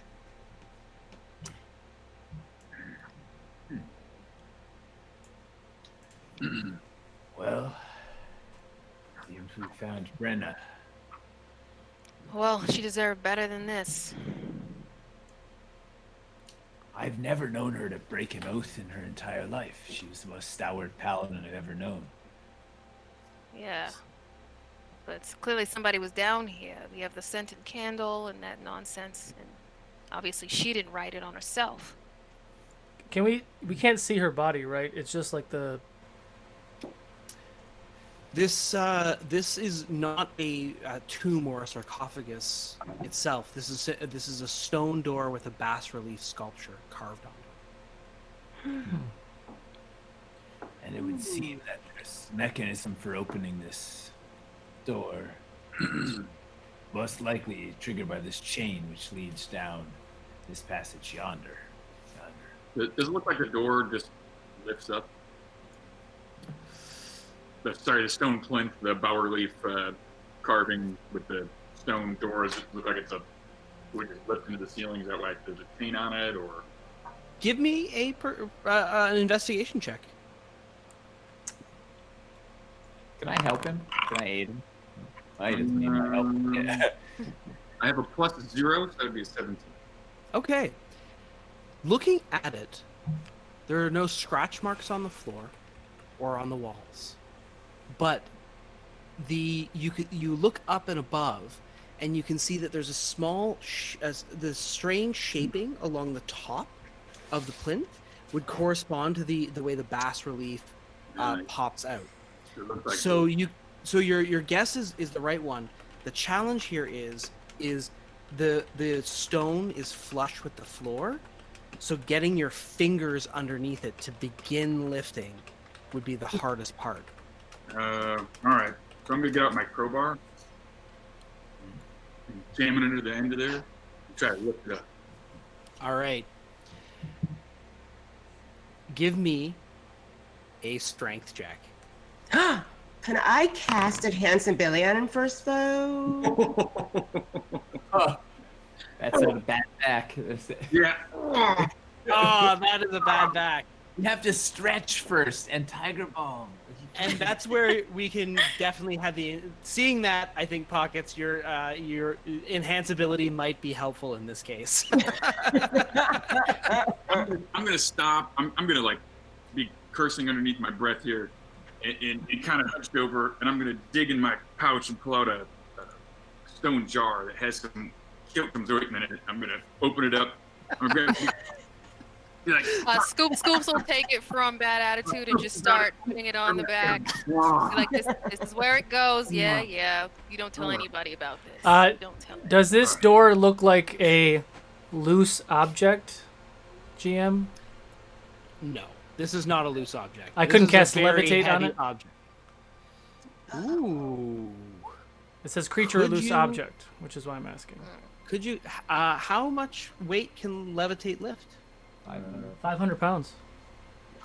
This weighs more than 500 pounds. Okay. You have no business lifting this anyway. What is wrong with you? And I just gonna walk away. My back hurts just looking at you. I don't. With the enhanced ability in place, Bad Attitude. Would you like to try again? Are you sure about this? I'm giving you both strength. I'm gonna look at Bad Attitude. BA. See it, visualize it, and lift the damn thing open. I'm gonna give you one of my D8 Bardic Inspirations, and I have unfailing Bardic Inspiration. So if you fail this check, you still have the D8 inspo. Okay. All right. Nice. You want me to roll D8 with it? Okay. Yeah. Or you can roll it. You can roll the check with advantage first, Oh, and then okay. you can decide if you want to use the Bardic Inspiration. Okay, got it. Oh yeah. I thought it was 19 and I was excited. I was like, It's been many years. It's been a long time. You know you're old when. Oh. yeah, we're rolling a lot of under 10s. It's the age, I guess. I don't know. Oh my god. I think. We need a dice jail. We need a digital dice jail. Yeah, we really do. These dice are as old as us. That was There's an easier way.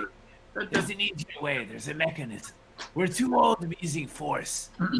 Let's just go down the hallway. Why are we playing these games with our We got lives? some sort of wizard lock on this one. I'm pretty sure I'm detecting powerful magics. They're, I feel them holding you back. That's what it is. And you didn't Yeah. eat a full meal. It was only a snack. Nachos is not enough to sustain you. You know, you haven't been protein loading. Let's just pop down the corridor. Right? Pop down the corridor. Figure this out. Oh my goodness.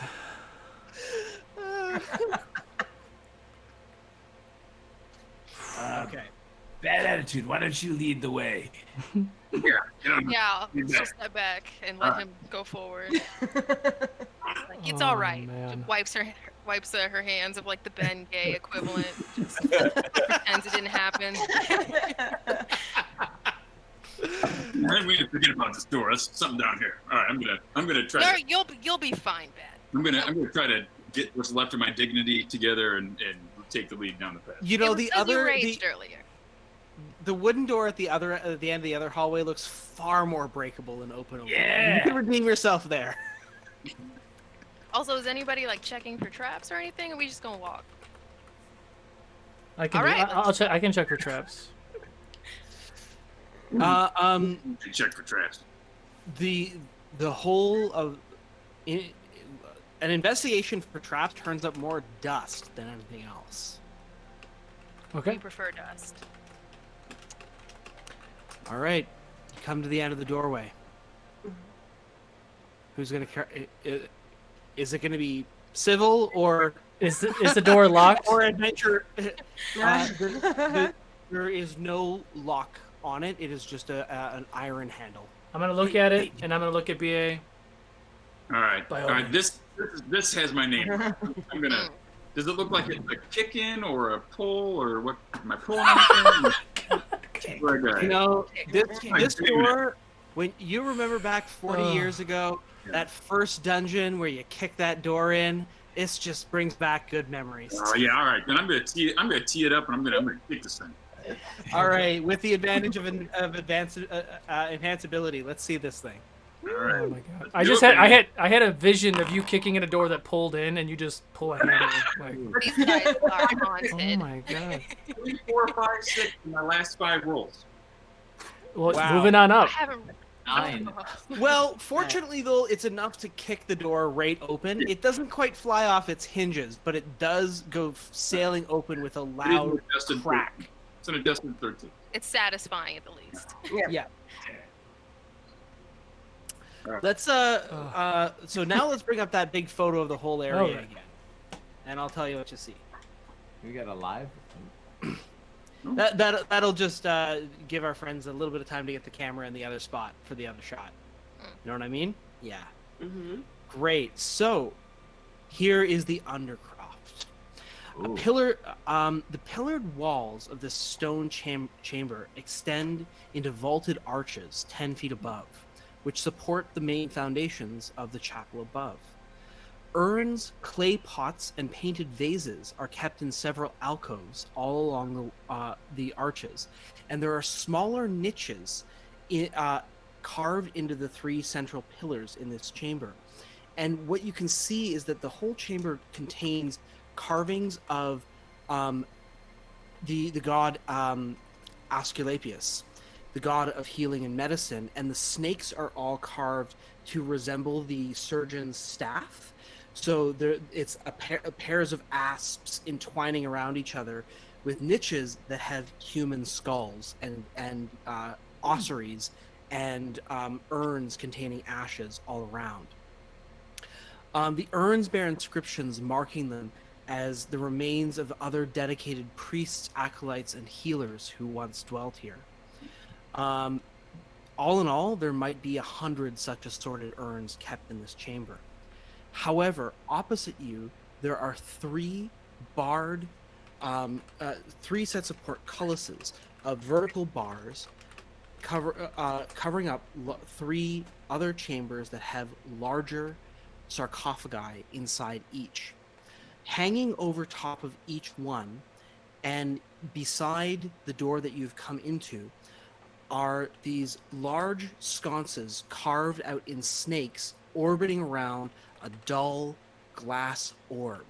These glass orbs are quite large, maybe about 6 inches in diameter, and it looks like there's a strange coiled wire inside each of them, and perhaps some sort of copper apparatus that is holding, that the snakes' mouths are all holding onto to hold these orbs in place over top of each. But the orbs themselves,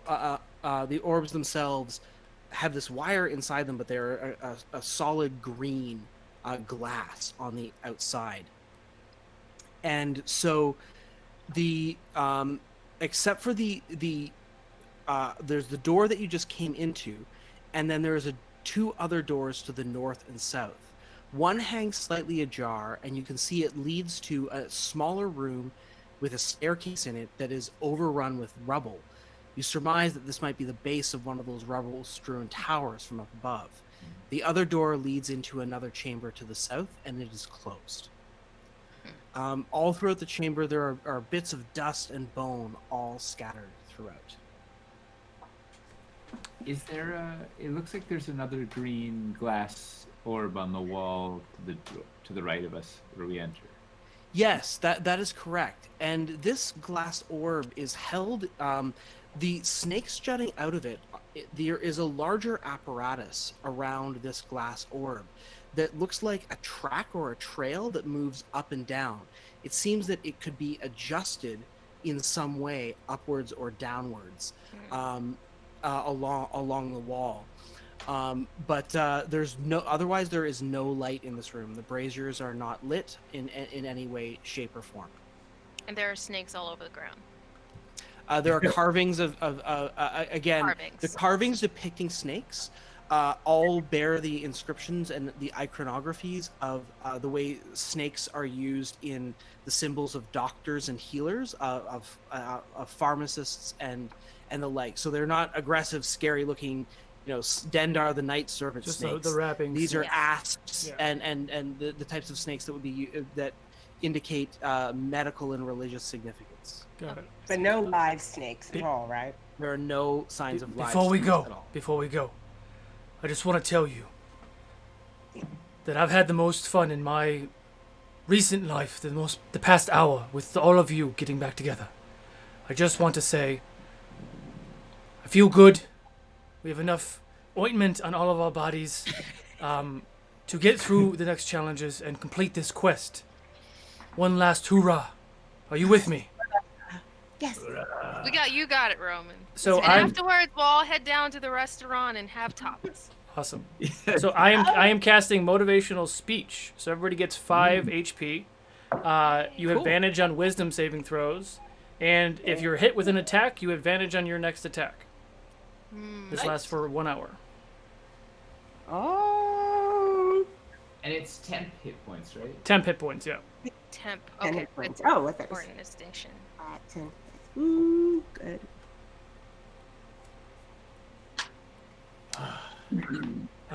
Is this bonus hit points, or is it just up to our current?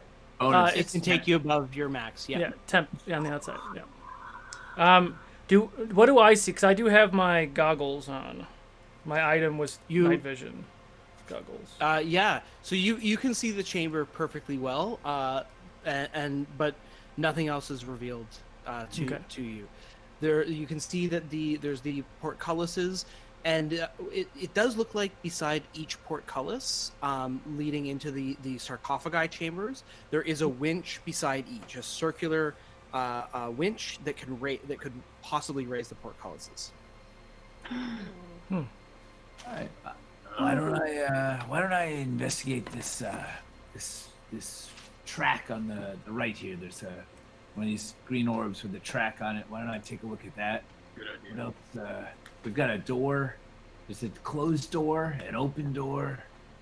Yeah, so this is so the cameras reverse the opposite way. So top is south, bottom is north. So to the north is a door leading to the north end, which you can very easily tell from the structure. This is the base of the tower of one of the ruined bell towers out the front. This chamber itself is filled with stone from the collapse of that tower. With probably about half an hour's of work and a lot of strength and putting your backs into it, it might be possible to clear the rubble out of the way to make this a way to get in and out. But when Mumford was ordering around his mephits up there, this is clearly why they couldn't find the entrance. It was well buried. And then there is another door to the south as well. And there's braziers, unlit braziers to the north. Yeah, right? there are the unlit braziers, and there are the snake-styled sconces made of copper snakes that are holding up the glass bulbs that are in each of these alcoves and the one beside you, but none of them are. Well, they look like they could be torch sconces, the glass bulbs are quite strange and not illuminated. So can I make an investigation check, or just check out this the one that slides up and down? Yeah. Roll the investigation check for me. Ooh. Oh, 27. there it is. I just said it. Solid. Too. Awesome. Okay. Awesome. So, Gris, looking at this strange device, you can see that there's actually two moving parts on it.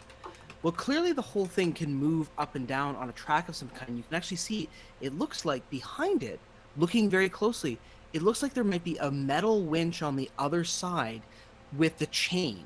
Like you can see it on the other side of the track, but it's buried behind the wall. It looks like the same chain that we were following in here.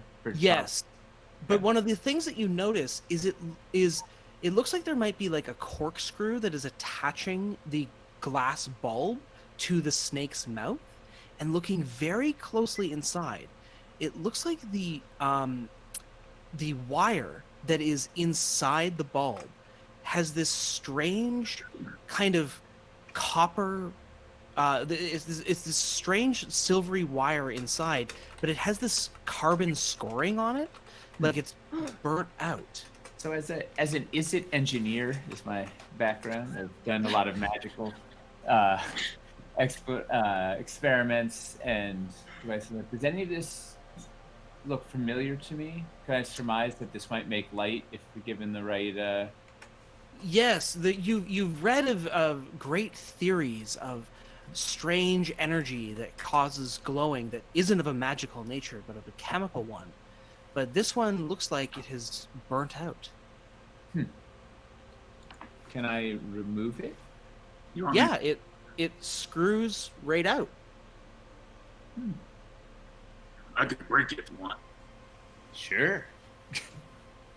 Okay. Give it that attitude.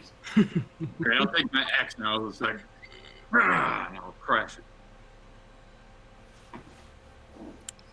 Yeah, so the bulb smashes as you throw it on the ground and shatters into hundreds of pieces. There's actually a strange popping noise when it shatters. Like some gas might have been released, but it doesn't hurt anybody. Confirms my suspicions, Espanager. Confirms my suspicions. There's a chemical reaction within. Yeah. Well done. You've defeated this foe. Yeah, let's just no fireballs, just in case. Oh, fireball? No, the opposite. The opposite, Grace. Nope. All right. So we there's. we need to get a new. We get another one of these. We can take one of those three and put it in here. Maybe it's in another room. Yeah. Stories. Are there multiple? We said were there different slots the thing could go vertically? Were there like settings, or was it sort of like kind of all or nothing? Get to the bottom. It was at the bottom of the track. Got it. And it could slide up about a foot to the top. If there's other settings in between, they're not marked. And did you already slide them? Like, did you already try that? Sort of. No one has tried to slide it yet. Then Scoops is gonna try to slide it and see what happens. Okay. As you go to slide it, it slides up into the upper place, and when you take your hands off it, it slides back down. Which way is she sliding it? It slides up and down. So it doesn't stay there. The door does, or the when lever it slides does? up, the lever slides up. Okay. But it slides back down into place once your hands come off of it. Can she mage And hand it nothing and else just happens. hold it and see if anything different happens? Yeah, it slides up, and as it holds into position, there's kind of this ka-chunk, ka-chunk, ka-chunk noise, and it almost looks like the chain starts to rattle a little bit, but it looks like there's then you hear this kind of pulse noise, like a boom, and then it's and the lever is trying to sink back down, but because your mage hand is holding it in place, it just keeps going ka-chunk, ka-chunk. Ooh. We need to complete the reaction. We need another one of the green bulbs. Yeah, but hey, at least we know what it does. And then she just lets it go. Yeah, so there you can see that there are 3 more green bulbs here in each of the alcoves, and then there's the doorway to the south. Well, we could try to break into one of these rooms. If only we had someone strong of body. Stand back, weakling. I'll walk up there. I'm definitely fired. Bad. Are you sure about this? What? That was wizard. None of us have the power to carry you up. Yep. Wait, Monty, you said there's a lever. You said there's a lever for each of these? Yes, beside each of the sarcophagus rooms, there is a lever. There's a winch that raises the portcullis. Can I just quietly roll over to the lever while Bad Attitude gets ready to lift the portcullis and just like winch it up? Yeah. Which one would you like to open? I don't know. Whichever one he goes to, I'm just gonna quietly go to the winch and just. Yeah. Scoops will stand in front of Grizz so that like Bad can't see and just be like really encouraging, like, yeah, come on, Bad, like make sure you stretch. That was the mistake last time. You didn't stretch. Right. I'm gonna be like that annoying guy at the gym who makes a lot of grunting noises when I get down there. And be like, yes, you know what to do. Okay. As you open up the portcullis, when it reaches the top, it reaches the top, and as it locks into place, the bulb illuminates. Ooh. Which one? Oh. The middle one. Bottom back. Ooh. And as the bulb illuminates, a greenish figure, looking serene, emerges out of the stone sarcophagus that is on the floor, and it is a it looks like a priestly woman who is wearing square glasses, and she is carrying a book in one hand and what looks like to be a bundle of herbs in another, and she says, "Greetings, acolyte. What need for you of my knowledge of herbs and medicines?" You know how to fix a bad back? This thing keeps going out. Ah, a bad back. And then she begins speaking. Well, several remedies exist. I recommend acupuncture and physiotherapy exercises, as well as warm teas and aloe vera rubs. And she opens up the book and actually begins explaining several recipes and remedies that could be used to soothe the bad back. Are any of these recipes things that you can potentially put in a really nice like pesto?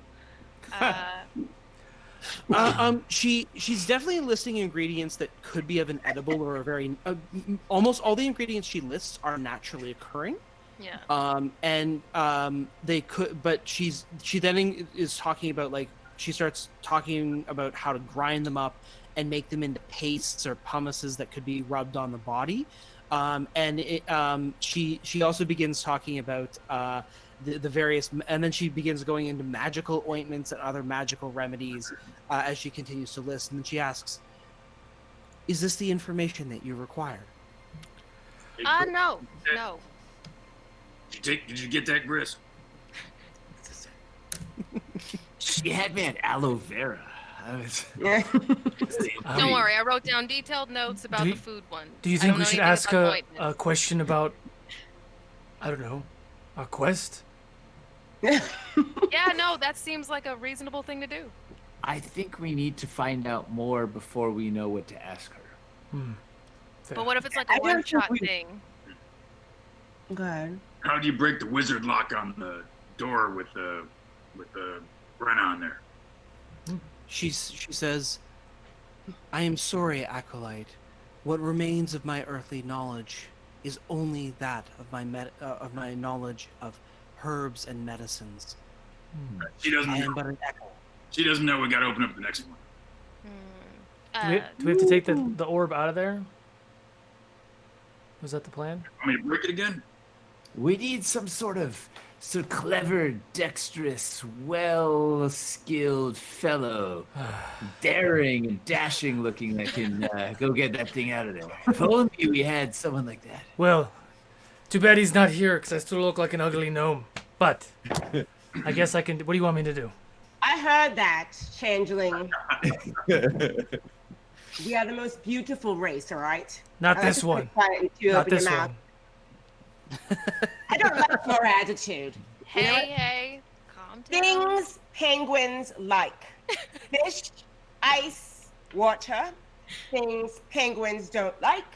Zombies, bad haircuts, sock monkeys, changelings with bad attitudes. It's fair. It's fair. Wait, Pockets is still a penguin? How's she writing? Wait. Rotate Just the sphere. pressed it within the two. Rotate the sphere. The direction winter shits. Okay. Can scoops like help Mage Hand? So maybe if it's hot, like just unscoop that. Mm-hmm. See if it makes a difference. Yeah. As the you move the mage hand onto the bulb and begin to unscrew it, and as you do so, the light begins to flicker, and the ghostly form that appears before you screams and cries out in pain. Oh. As you begin to twist the bulb out. Scoops undoes that. She's like, okay, can you tell me what just happened to you? She's a look of fear actually appears on her face, and she says, "That's my light. Please don't take my light." I'm so sorry, honey. You said you were a shadow. We needed to change a bulb. We didn't know that bulb was your life. I But wish actually, I took Misty Step. That's all I want to say. BA, can you lower the gate? Lower When the light turns off, I'll take the bulb out. I don't know. I guess I could try pulling it. We could also like light up the other bulbs and like see if we like Oh, hate one of that's those true. people more, and then just choose the one we hate the most.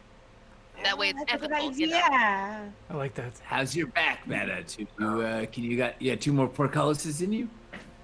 Yeah, I'm pretty sure I'm gonna hate them all the same. Okay. So Yeah. you want to open the other two up? Everyone opens up now. Yes. Okay.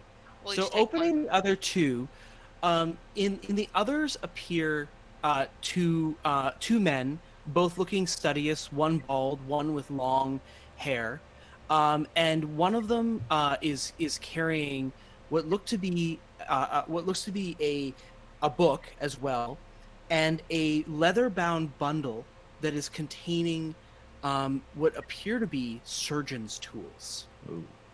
Ooh. And the other, the other is also carrying a book. And this one, however, is, in addition to the book, appears to be carrying both a pair of forceps, but also, and the implements of what would be involved that you would need to perhaps be it for midwifery or birth, but also implements for cremation and embalming. And the one bearing that one speaks, "Well, greetings, Acolyte. I may tell you of any matters that you need to know to begin a life, to bring life into this world, or to see life out of it." And the final Acolyte, the final one says, "Greetings, Acolyte. I can tell you matters of the humors of the body, methods of surgery. What do you need to know?" Looks like a torturer and an executioner. They're very important. Yeah, we should leave the middle one. She's fine, but So, you know. the 3 pillars in the middle of the room. You said there was a little alcove. There's a niche in them or something, or there's a. Yeah, there's several niches in it that also have smaller urns that also have other acolytes and priests listed on them. And looking at the inscriptions on the urns, it looks like each head was a medical practitioner. The priests of what this chapel were seem to be worshippers of a god of medicine and healing. And each of them both had a mundane medical practice in addition to one magical of some kind. Interesting. Let's take the surgeon. Well, should we? But before we end somebody's life, wait.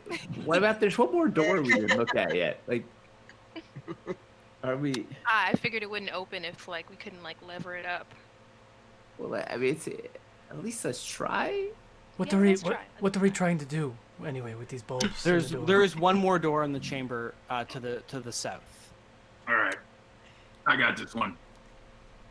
Yes. I'll go up and give it the boot. Is it just do I have advantage on these rolls or just back to normal? This door opens right up. Oh. There's no trouble to it. And I would have made a big mistake. there is one more room door. So this is a smaller chamber where it appears that there are several things in this chamber. First of all, there are several tools for embalming and the preparation of bodies in this chamber for burial and cremation. It includes several ruined surgical implements that could possibly be used to remove organs. But along the wall here are several shelves.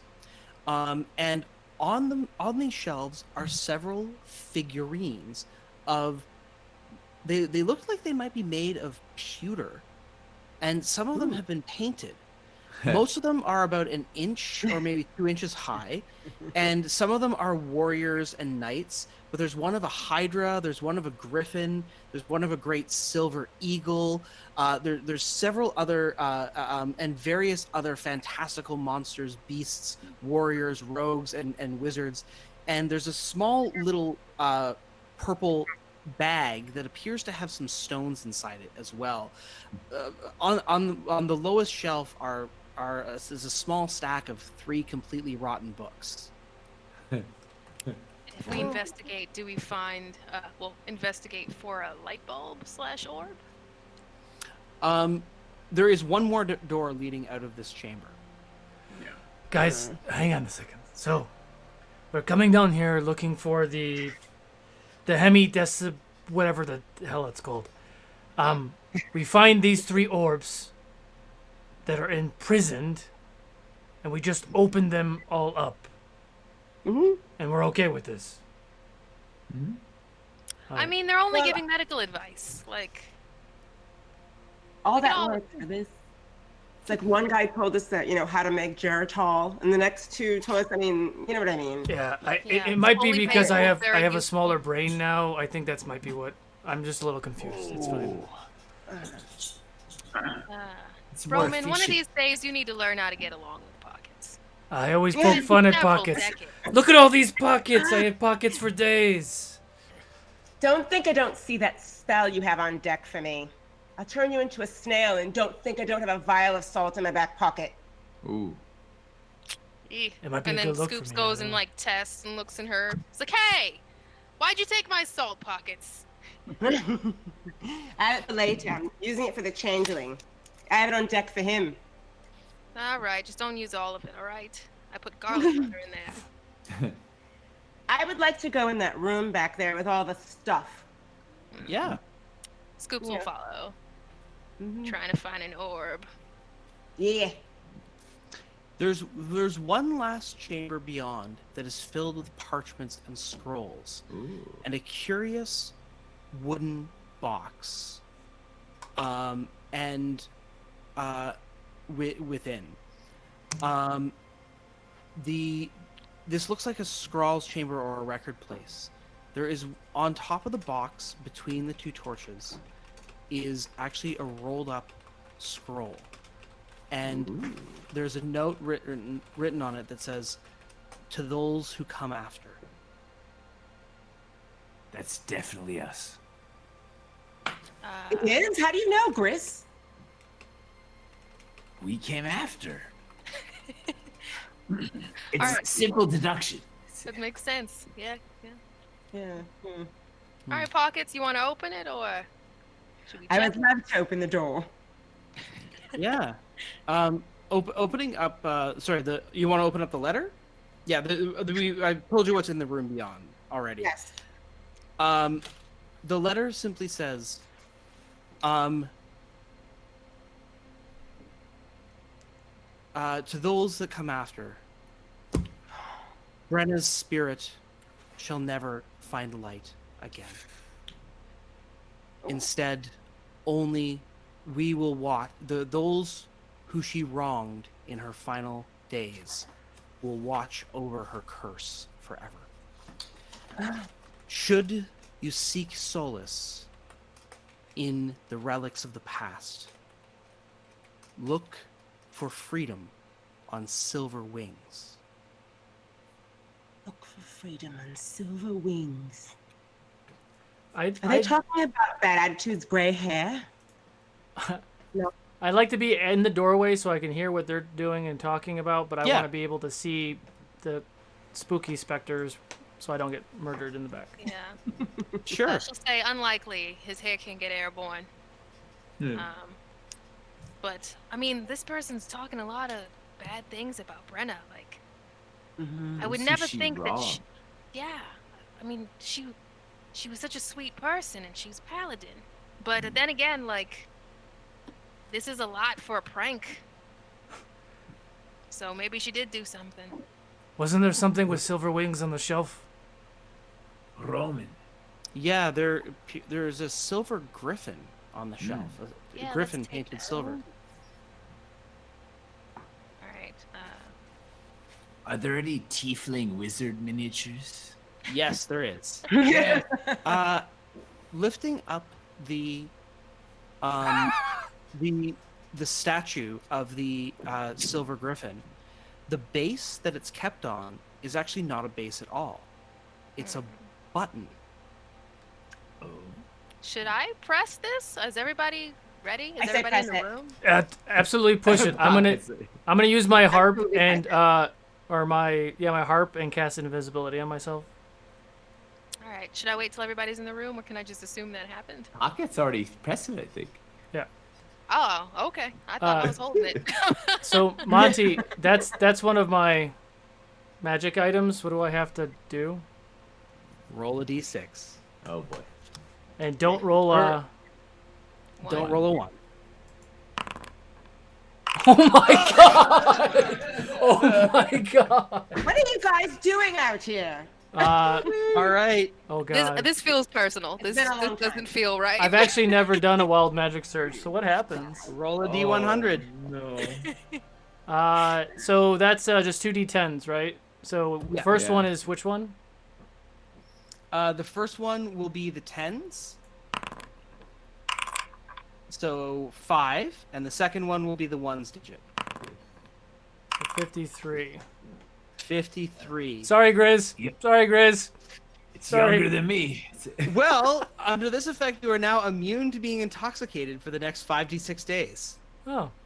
Perfect for the celebration afterwards. Yes. So does that mean my buzz that I had is gone now? Yeah. What happened? What happened? Calm down, calm down. Scoops my carries gosh. brewer supplies, so she'll just start whipping something up really quick to keep rolling steady. Do I still go invisible? It won't. You still go invisible. Yep. Take it. Calm down. You haven't been sober in over a decade. It's all right. She's It's all right, right breathe through upstairs. it. She's right upstairs. Breathe through She's it, right Roman. upstairs. I swear to God. Cool. Look, yeah, she's right upstairs. Why? We should have took a look. Okay, we won't worry about taking care of her later, but it's fine. She doesn't have power over you anymore. You've grown past her. All right? Queenie wasn't all that anyways. Have you ever seen her face? She's just a hat. She's just a hat to you. All right?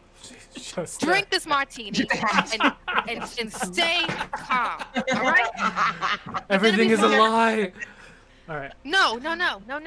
We don't look. We don't have time for this. We'll have an intervention after. And then she just pulls out her back pocket and starts pouring a vodka shot. And it's just like, take it. I don't have a lime. You're gonna have to accept it. Go.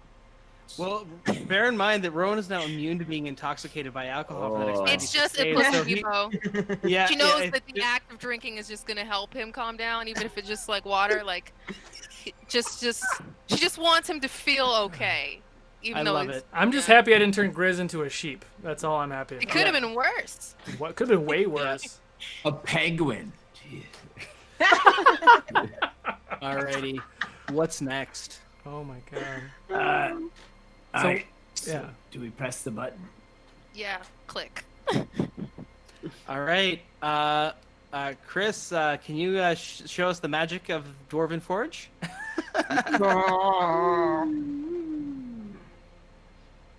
Okay. Oh, the wall creeps open, revealing a chamber beyond. Let's give Chris a second to set up our next room for us. Okay. I'm still invisible. Okay. I'll describe the room and then we can see its wonderful camera glory. Okay. The shell before you is a circular chamber. The air in here is cold. I almost feels 10 degrees colder than the area earlier.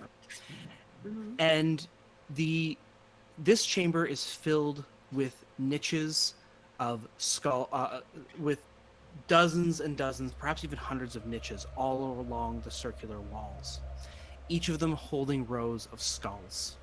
Their eye sockets are semi-precious stones which look down into the central part of the chamber. There, scattered across the floor, are the bones and armor and shield and sword of Sir Brenna Durst, just strewn haphazardly with no respect. And all the skulls are turned to look upon her remains with disdain.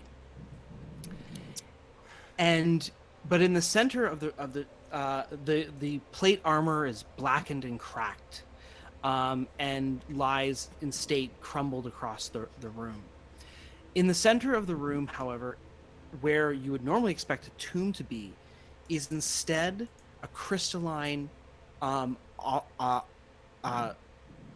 sort of this oblong crystalline piece of glass with a coiled serpent around it.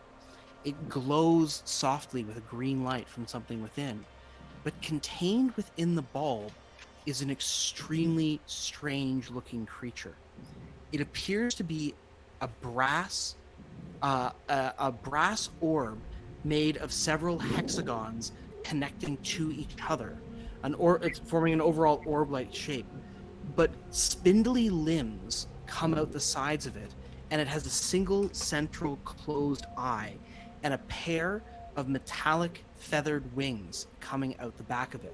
Its limbs are curled up almost in a fetal position, and it hangs inside the glass orb itself. Ooh. Is the serpent surrounding it alive or just a relic?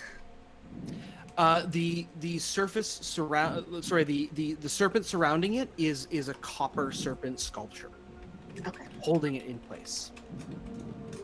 Right, and in fact, the base, the stone base itself is also made of copper, and there are the strange basalt all around it, and the whole room is glowing softly.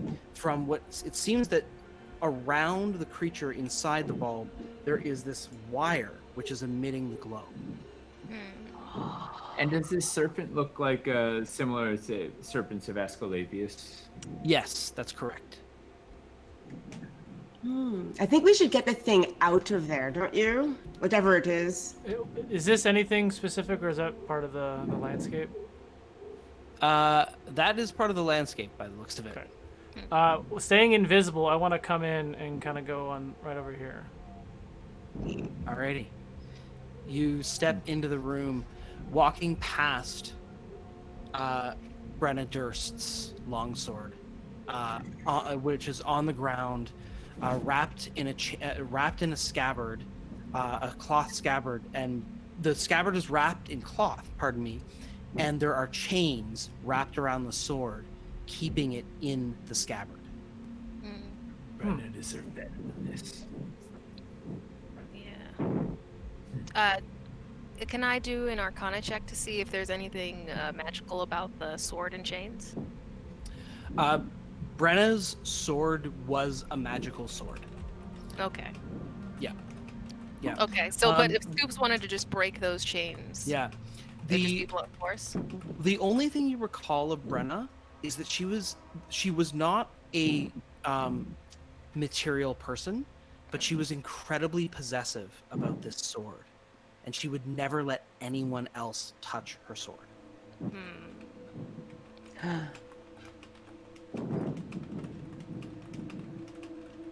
I wonder if it's her, like inside the gem, like somebody changed her into a monster and put her inside there, maybe?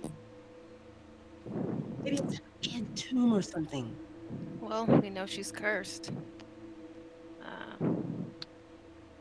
Well, I could just pick it up, and if something terrible happens, we could just deal with it.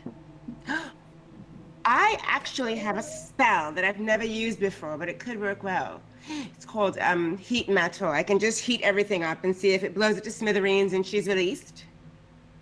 There's so much metal in it. I think it's dangerous. We've had a lot of fire today. A lot of fire today.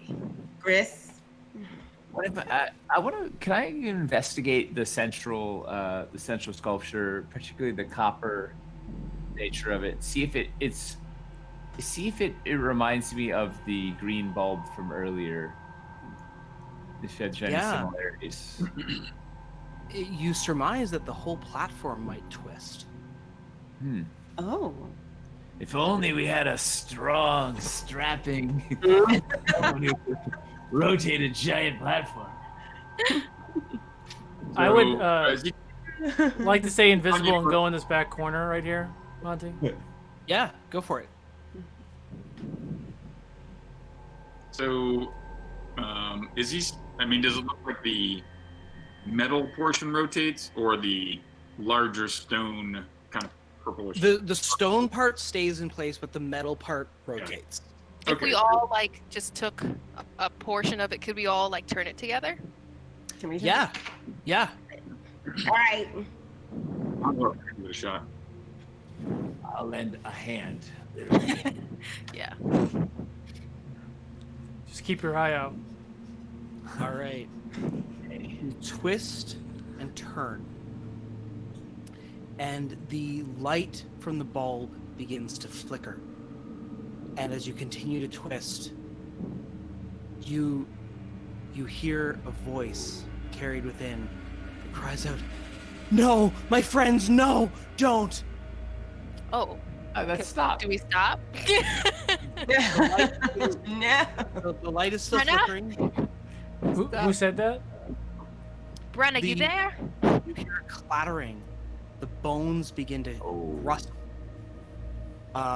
And as they do so, a greenish energy pulls up from the bones and coalesces into the shape of Brenna's spirit. She does not. Death has not been kind to Brenna, for her features are marred, and the same effacement that happened to the statue on the other side has afflicted her very spirit. She holds a spectral version of her sword in her hand, and she says, "My friends, do not seek these spells. Do not seek these spells." Brenna, what happened? What's with all the curses on you and the sword and your bones? And What's happened? She speaks. I don't have very long to speak to you in this way. The spell I spoke, the spell I wrought, the curse that I bore that I never told you. My spirit, she screams for a moment. You see, the curse of my sword that I bore this whole time, and speaking the words of the forbidden spell that I thought would save us, it's cursed me. I drove away all the priests here, the spirit. I couldn't help myself. I was the curse that wrought upon them. I drove them off. And now there's nothing left but me to protect these spells. Protect them from anyone else ever taking them up again. Even you. Well, it's not like we really want to have them, but Queenie's upstairs. So we were trying to protect them in a way before she got down here. You know how she is. And Mumble's on her side now, too. Do I believe her, what she's saying? Make an insight check.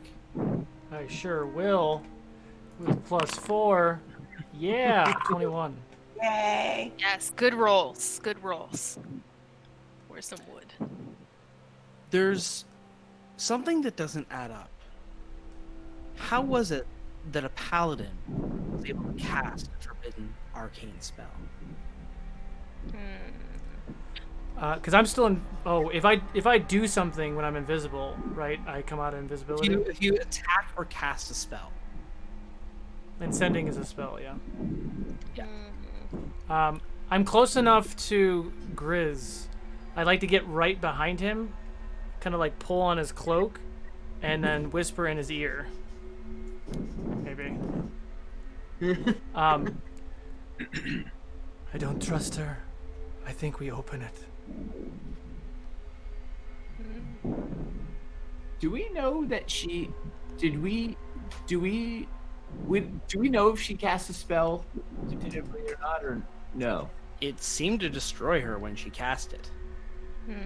So that is knowledge to us before. That's why we believe she died. Yeah, Scoops is eating this up. She didn't even do a check. She just assumed.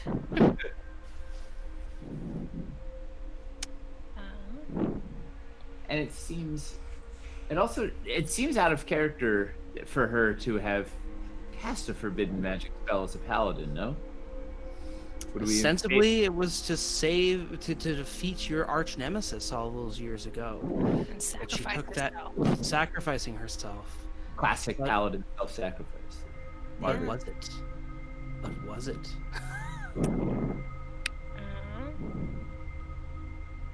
Well, right now Grizz is the only one who has a clue.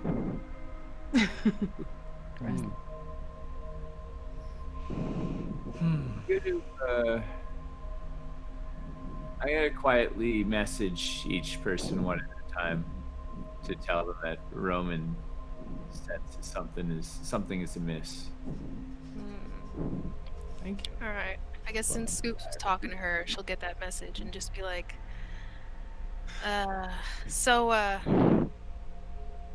So what exactly did you do to the people here that you drove them away with? Like, what did you do? She shudders for a moment and she says, "In spirit, I am afflicted with madness. It has been so long since anyone has come this way that I have a moment, but you can't stay here long. In a moment, it will take me over, and I'll try to destroy you. It's the spell." Yeah, Drove me. It's the spell. Yeah, you'd never hurt us, right, Brenna? No, never. So if the spell is motivating her, and she's telling us not to open this, then we probably should open it. This way. I mean, I was enjoying my retirement, so if we're here, let's do it. Yeah, I leave the deep thinking to you guys. Well, you know, Brenna, one way to end your curse is for you to no longer be here and have to deal with this. She says, I did what I had to do. Now you do what you have to do. That sounds like Brenna. I'm gonna assume Scoops had just a long storied past, and the death of Brenna still haunts her. So she's gonna turn away and just head towards the stone thing and just be like, "All right, we doing this or what?" All right. I am watching her the whole time though, because my 4 friends are doing cool stuff. Roman can stay hidden and be our ace in the hole. All right. As you twist the bulb, with every screech of the twisting orb, Brenna's spirit screeches herself. And as the orb comes loose and topples over, sending the small creature toppling out the bottom, Brenna's spirit screeches, and a howling is heard throughout the chamber. And the lights go out, and you can all roll for initiative. Oh,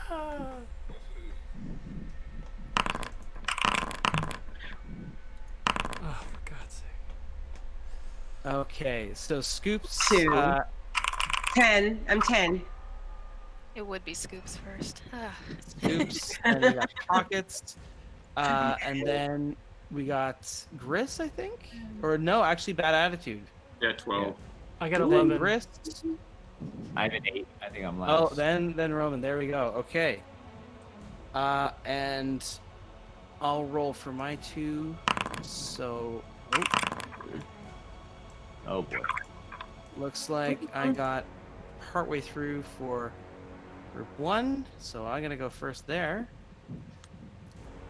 And then there we go. And not to spoil anything, but Chris, if you could get those 2 hounds ready for me, I'm gonna need those in a moment. Oh, docile domesticated puppies. Perfect. Yes. Get the puppies ready. So, Chihuahua's on standby. Chihuahua's on standby. I love it. As the light, the last bit of light flickers in the chamber, the horrific new form of Brenna is unleashed, and she wails out with the howl of a banshee. You can all make a Constitution saving throw. Well.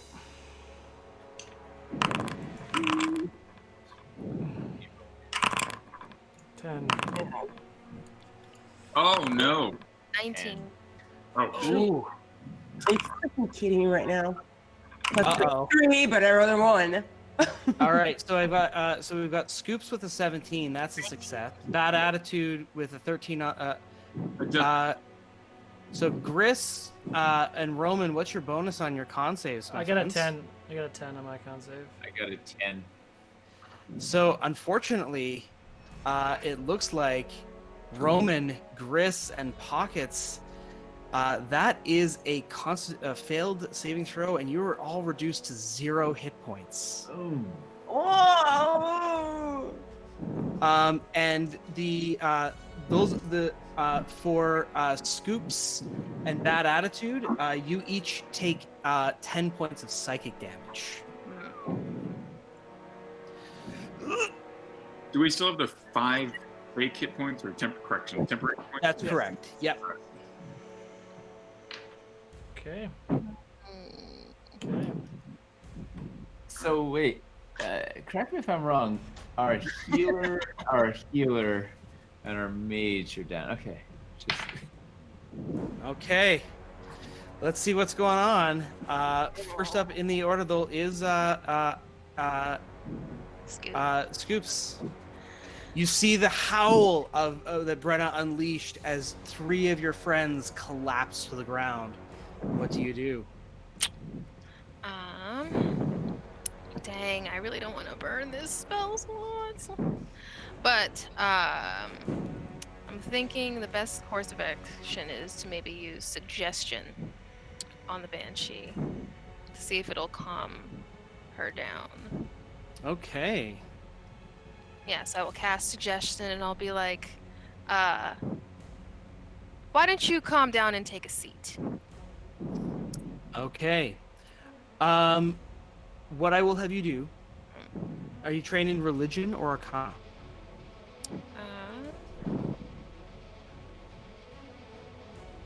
Just checking the sheet.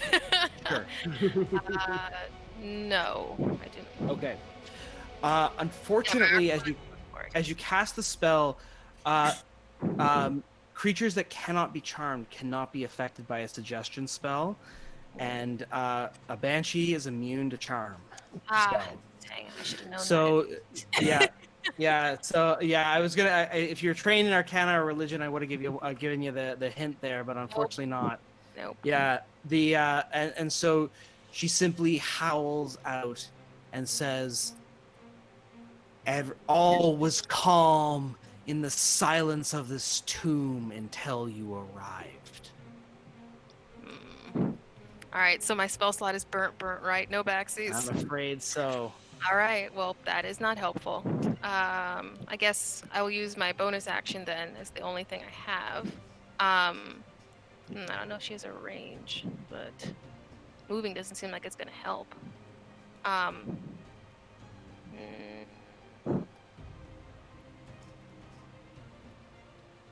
Yeah, I guess for a bonus action.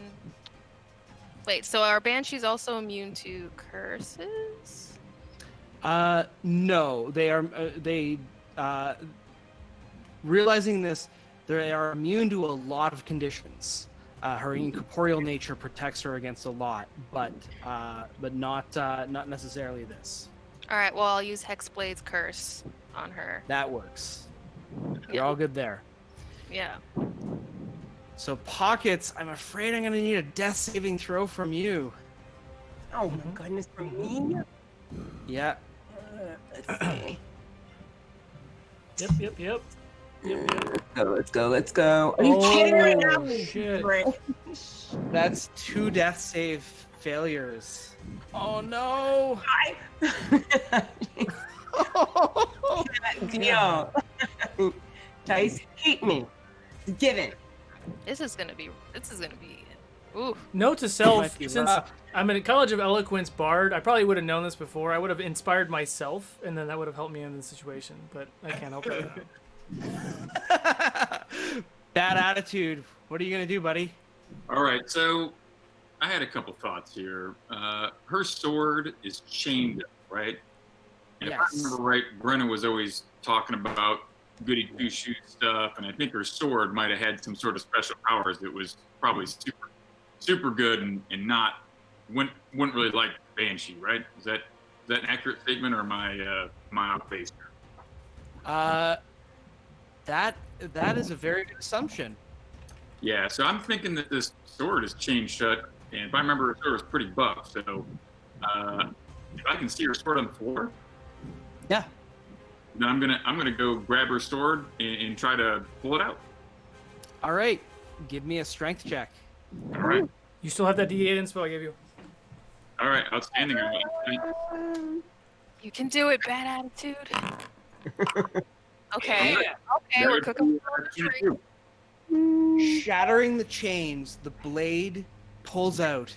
It is a sun blade, and it illuminates with bright light, filling the entire chamber, and glowing wrathfully against the cursed form that Brenna has become. So the light fills the light filling the chamber, and as it does so, there is a burst of energy. And those of you that are on each of you can roll me a d6. Oh, for Pete's sake. God. Woo!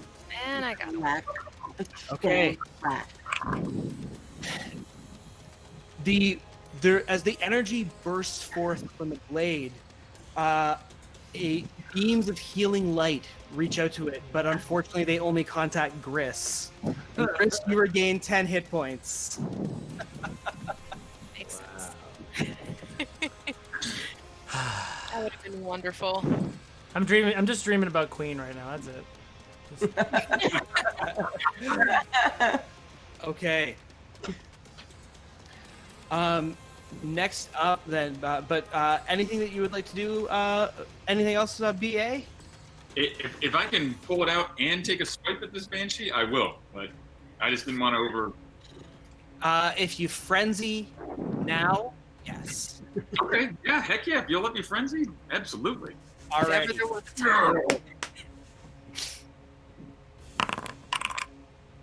All right. So that would be 23. That is a hit, and so this is a +2 weapon as well, and it deals an extra D10 damage against undead. Alrighty. All right. It's a fun game, guys. Super fun. I'm glad I invited you all here. All right. So 9 plus 10, so I do 19 points of damage with that one. Nice. She howls out as her one-time faithful blade crashes into her. Okay. There is more baying is heard down the hallways, and coming down, and you hear a rattling, the sound of paws forming in the distance, as something is coming from the other room. Because the Banshee wasn't enough. Somebody get me awake, please. Whatever that chain had. Whatever it was. God. Oh! Just forget it. What is going Can we on? use physical advice? Like, we're not gonna survive. Roman, get in the fight. Sweet. Oh man, I'm so sorry, Roman. No, this is amazing. I love this. Chris, it's over to you. All right, I am. Help me. How? Sorry, that's not funny. I don't know why. Like, I'm sorry. that was great. I'm gonna force feed. How many fails? Let's see, you had 1 fail, Roman, and Pockets has 2, or you both have 2? We both have two. They both have 2. All right, Pockets is first. All right, I'm gonna run over to Pockets and feed her my healing, my standard issue, the 2d4. Cool. Or what? Yeah. With Monty Martin at the table, healing potions always do maximum hit points back, so that's Right. 10 hit points back. Yeah. Are your potions actions or bonus actions? They're actions. Okay. They do max, but they're actions. Okay, so I get 10 back? Yeah. I like that. I like that actually. I like it. It's plug for our house rules videos on YouTube. This is one of the ones we talk about. We don't like the bonus action potion one, but the max, because rolling those 2s on the 2d4s for a potion, kind of not awesome. Rolling 10 more, worth it. Yep. I like that. All right, and then it's I'm gonna just back. If I have any movement left, I'm just gonna back as far away. That's my action. I have no bonus actions. Alrighty. Well, so we come back around to Brenna, who. Oh wait, can I whisper? Can I whisper to Pockets as I get her up? I say, "Get Roman up." Alrighty. Be a good penguin. As Brenna turns and brings her corrupting touch towards BA, the corrupting touch, the weight of years, and let's see what I get to hit. I get a 17 to hit against BA. Not a hit? Yeah, I can't hear you there, Luke. I muted myself to be polite. Not a hit. I have a 19. Nice. Alrighty. That's all she's got for that turn. So we will move over to Pockets. Sorry, not Pockets. Scoops. Yes. The yellows are very close for my eyes. Sorry. How good. All right. Scoops will walk up to Rowan. I believe that is Rowan in front of me on the ground. It is. And attempt to stabilize Rowan. Awesome.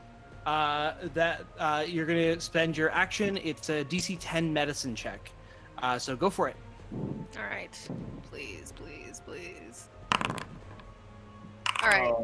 Plus 4 is a 7. I'm sorry. It's not enough to stabilize him, but good effort in any case. Yeah. Just as a thing, did you want it? Is it a 10? No, I'm saying that was the DC. It's not. You know, in my younger years, I probably would have given everyone a bardic inspiration before we jumped into combat. Because they don't fail, so you have them forever unless you succeed. Maybe the muscle memory, just kind of like. I don't know. No excuses. Man. Okay. Well, I don't have any bonus actions. Alrighty. We go to Pockets. All right, so can I actually cast Cure Wounds on somebody who's down with a Roman? Yeah. Yep. You can definitely move right over there and cast Cure Wounds on him. So I use it as a second level spot. So it's let me think. 8 plus 4. Roll it.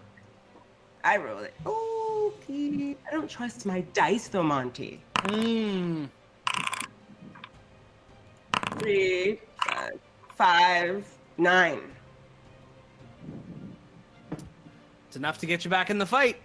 I will take it. Bad attitude. What's it gonna be?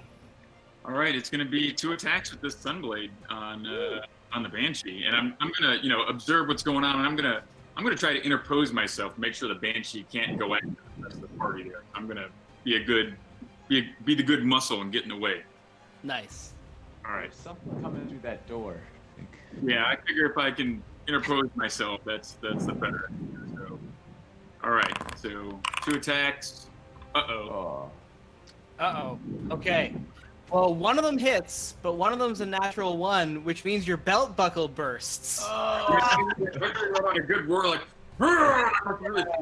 So as the first hit comes down, your belt of giant strength buckles and falls off, and you'll have disadvantage on your strength checks and attacks until you take an action to do it back up again. But you'll get the damage in from the first hit. All right. Sorry about this. It's just be 9 points. That's 19 points from the first hit. Very nice. The radiant form of the blade crashing into her body causes her incorporeal form to flicker like it's starting to waste away. She, whatever ties are binding her to this world are beginning to unravel. She is at under half hit points. That's good. That's progress. Alrighty. Did you want to move somewhere else other than where you're standing right now? You said you wanted to interpose. Is there a place you had in mind? I'll let me my corner. I can get somewhere in this area, so I can be in between the rest of the party in this doorway area. Yeah. Very kind. All right. Shadows writhe, and a pair of shadow mastiffs come baying through the entranceway from beyond, howling through the walls and crashing down upon BA.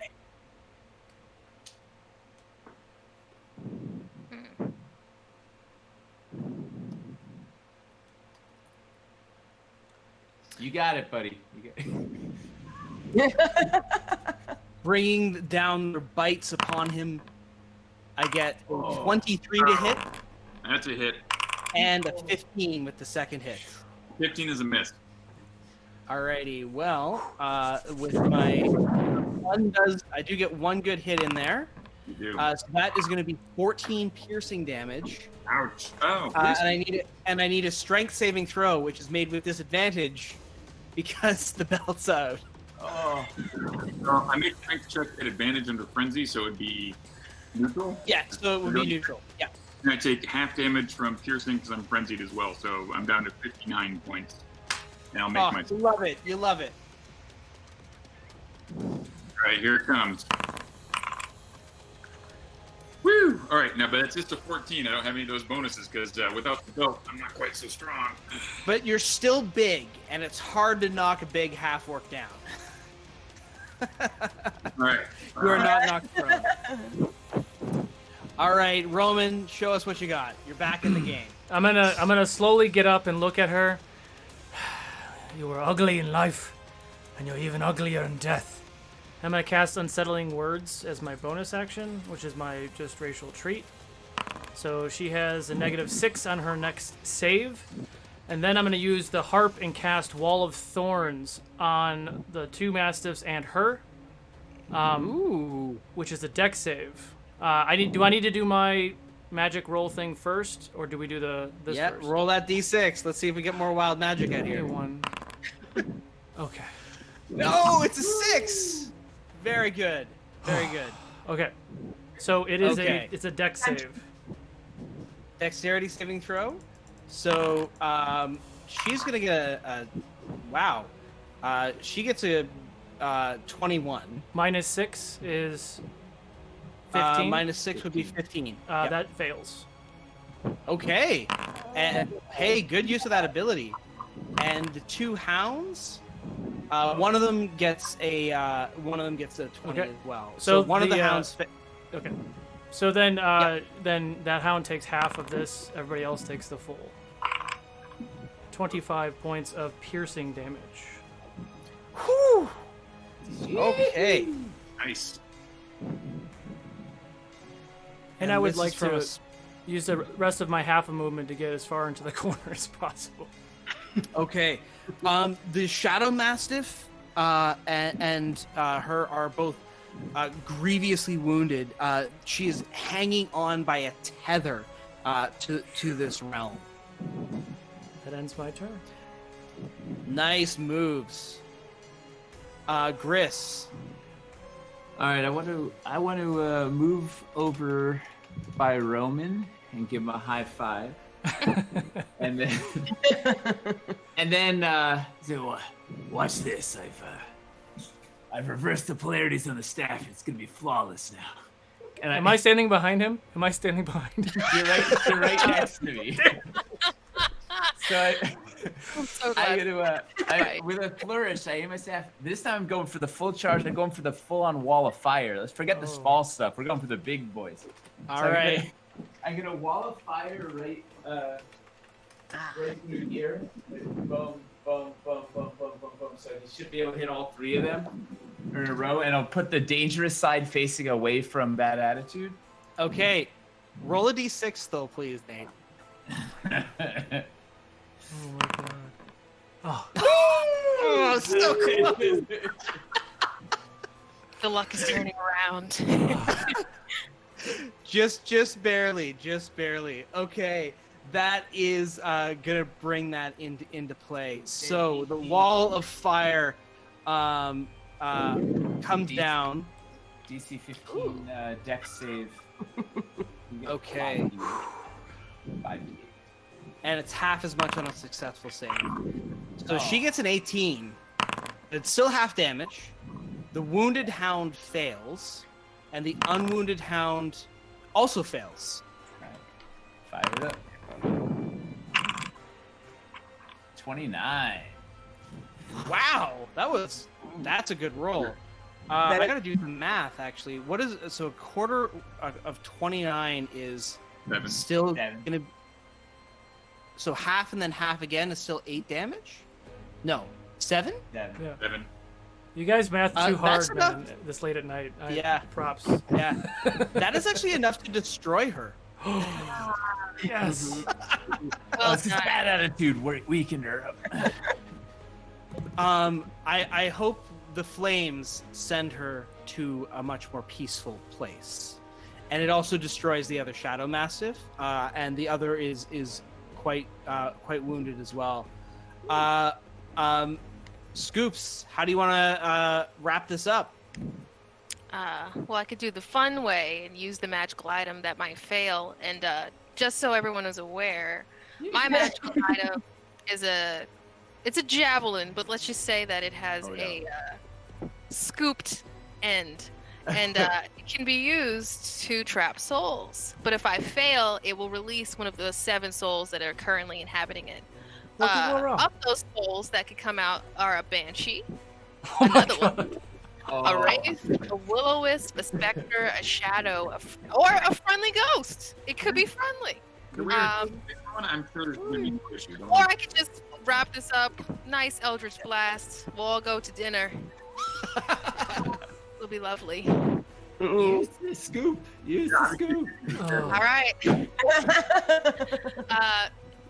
She's gonna move forward, and well, actually, that's a javelin. I could just throw it. Yeah. Oh my God, you're using it. All right. It's a good thing Bad Attitude's standing right next to it. Yeah.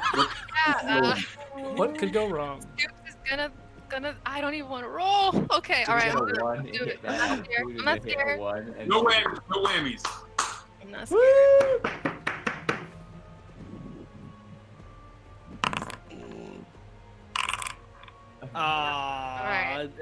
That's gonna hit. 9. Was that a 9 or 6? 9. All right, cool. 9, and then God, what's the javelin? It's a +3, so it's 11. It's 11. We're safe. We're fine. Yeah, right. that's actually that's gonna be a hit. All right. So then, do I roll the damage or do I get the cool spooky effect?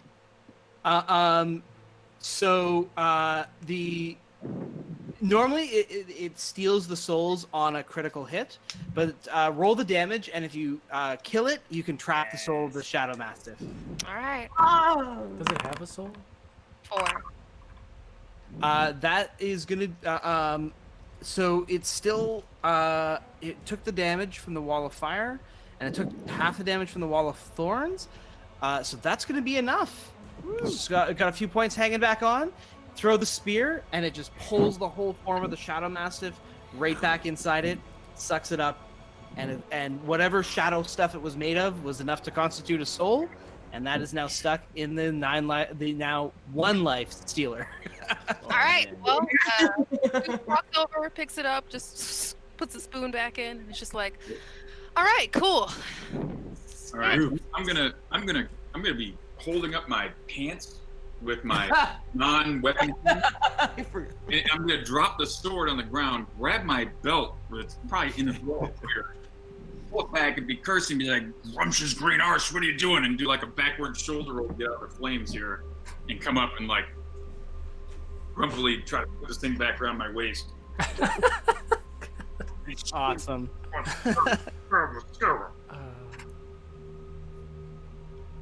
Can I aid him with Mage Hand? You bet. I'm not doing it with my regular hand, but I'll give him a. All right. I'll get out a Okay. or something and try to make it work here. All right. So did the thing come out of the? It's and as the fires die down and the wall of thorns fade away, the creature begins to awaken, and as it does so, it hops to its feet, and a strangely fleshy mouth from its metallic form and a big bulbous eye open up, and it begins to speak. 0, 2, 3, 8, 4, 5, 8, 7, 0, 2, 3, 5, 4, 9. No, it doesn't say the 9 actually. That's a number it definitely doesn't say. Can I cast comprehend languages? Yeah. As a spell, not as a ritual. This creature is a Modron, but a special one called the hexadecimal, for it communicates in just as binary can form languages from 0s and 1s. It forms a language from saying different combinations of 1, 2, 3, 4, 5, 6, 7, 8, communicating in hexadecimal numerical code. And this creature knows the language of knows the 5 forbidden spells but it doesn't understand them, for it can only communicate in hexadecimal. That's amazing. Well, I'm definitely casting comprehend languages then.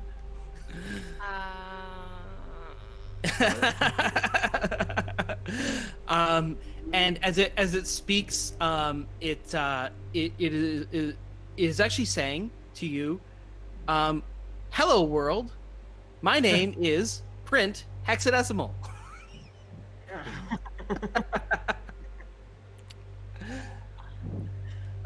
Hello, Print. Would you like a new home? It replies in the string.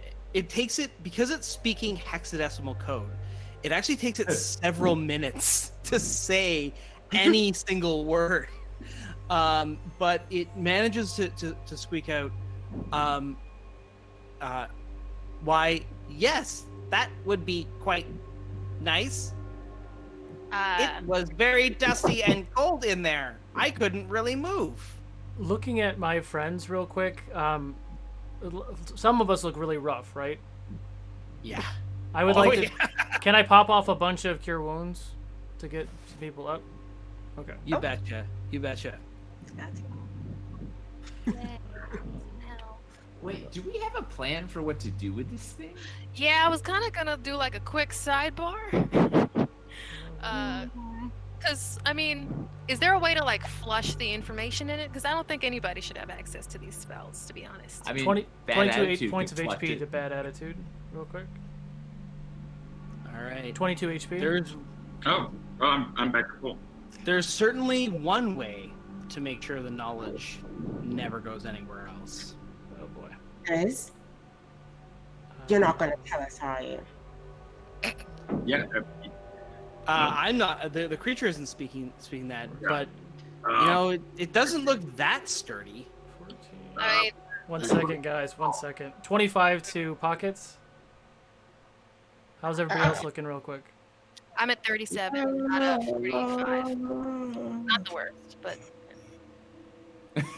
I think pocket.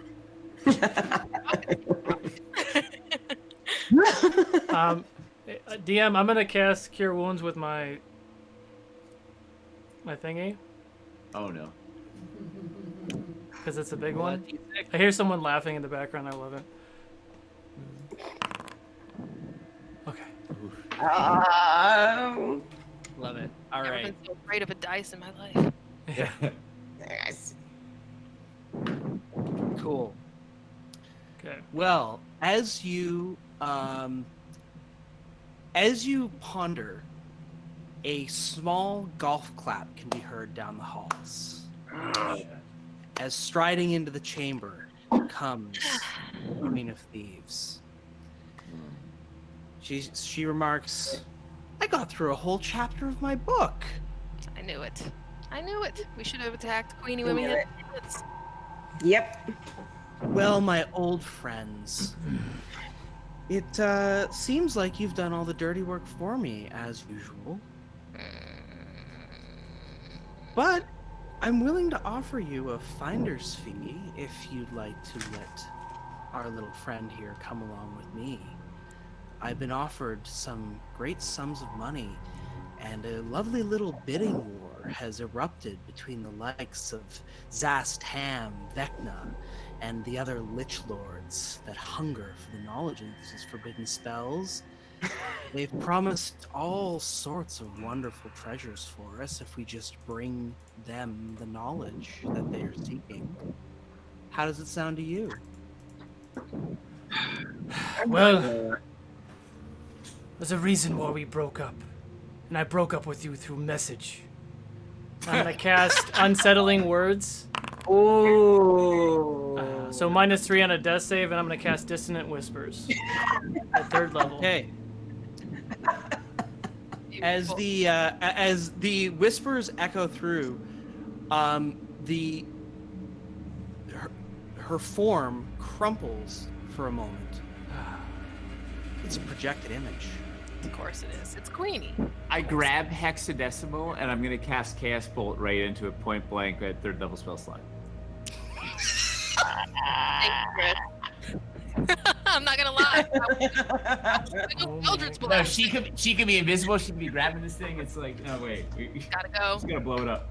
All right, let's. I think this Modron has not a lot of hit points. That's messed up because at least Scoops is chaotic neutral. Like you offered it a home, Grizz.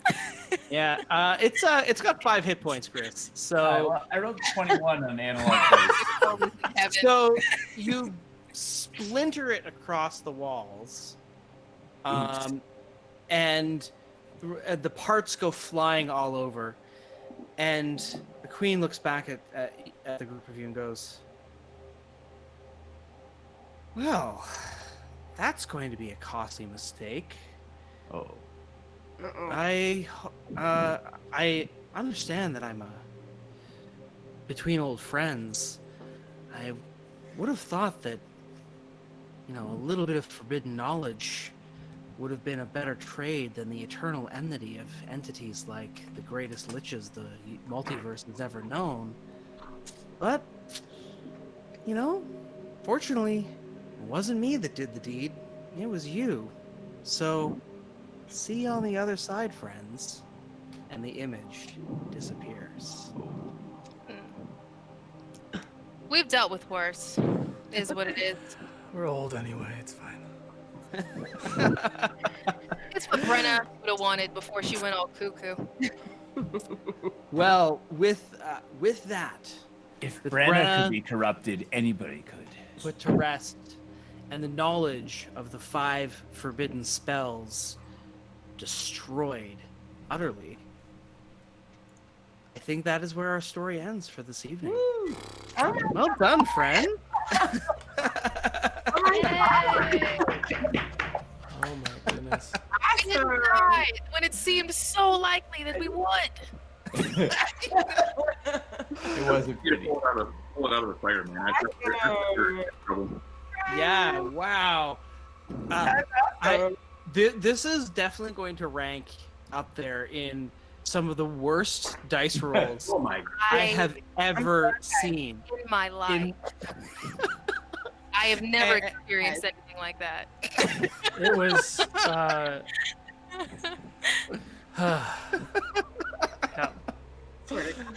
Had I known the dice would have been that bad, I might not have given the magic items the downside. No, I loved every bit of that though. That was fun. Yeah. the end javelin dealing with another banshee, that would have been. Oh my god. That felt like a good roll. Like It sold the idea of the old adventurers who are a little rusty and crusty, and not quite up to our. At the end. Monty, thank you so much. 7. Thank you, Monty. Yeah, it was fun. I really like the idea of the retired people getting back together. Like I loved that. I loved it a lot. That all came from you guys, though. That's true. As for those that were following along behind the scenes, this is a little adventure that I keep in my back pocket, and it has a very loose structure to it. And basically, all the cool ideas from hexadecimal to the old adventurers to the magic items to the belt falling down. That all came from all of you. So my job this evening was very easy. I just got to play along with a bunch of fun folks. So thank you all for bringing all of your creativity to tonight's adventure, because you got the 5 of you made that, not me. Well, thank you, Monty, and thanks to Chris here, who was running the setup and running a feed. This end. You guys, Toby this was a lot of fun. I've been wanting to play with Luke for a while. Been wanting to play with Nate for a while, and this was fun. It was a really fun day. We had a lot of, awesome things. Also, Mikey, Frog Sit. You're the one who won the Hero Forge thing. You got to jump into our Discord and hit me up, and I will get you in contact with the right people. But yeah, Luke, thank you so much for letting us do this. This was a blast. This was fantastic, guys. I had so much fun. I mean, I would love to I would love to get the band back together again at some other next event. Anytime. Well, I think the repercussions of destroying the repository of the 5 forbidden spells might echo through the multiverse. So we'll see if Roman, I can't believe you destroyed that. That was really. And I just want to quickly thank you as well, everybody on it. And I also want to thank the chat because this was my first actual stream ever. I was nervous.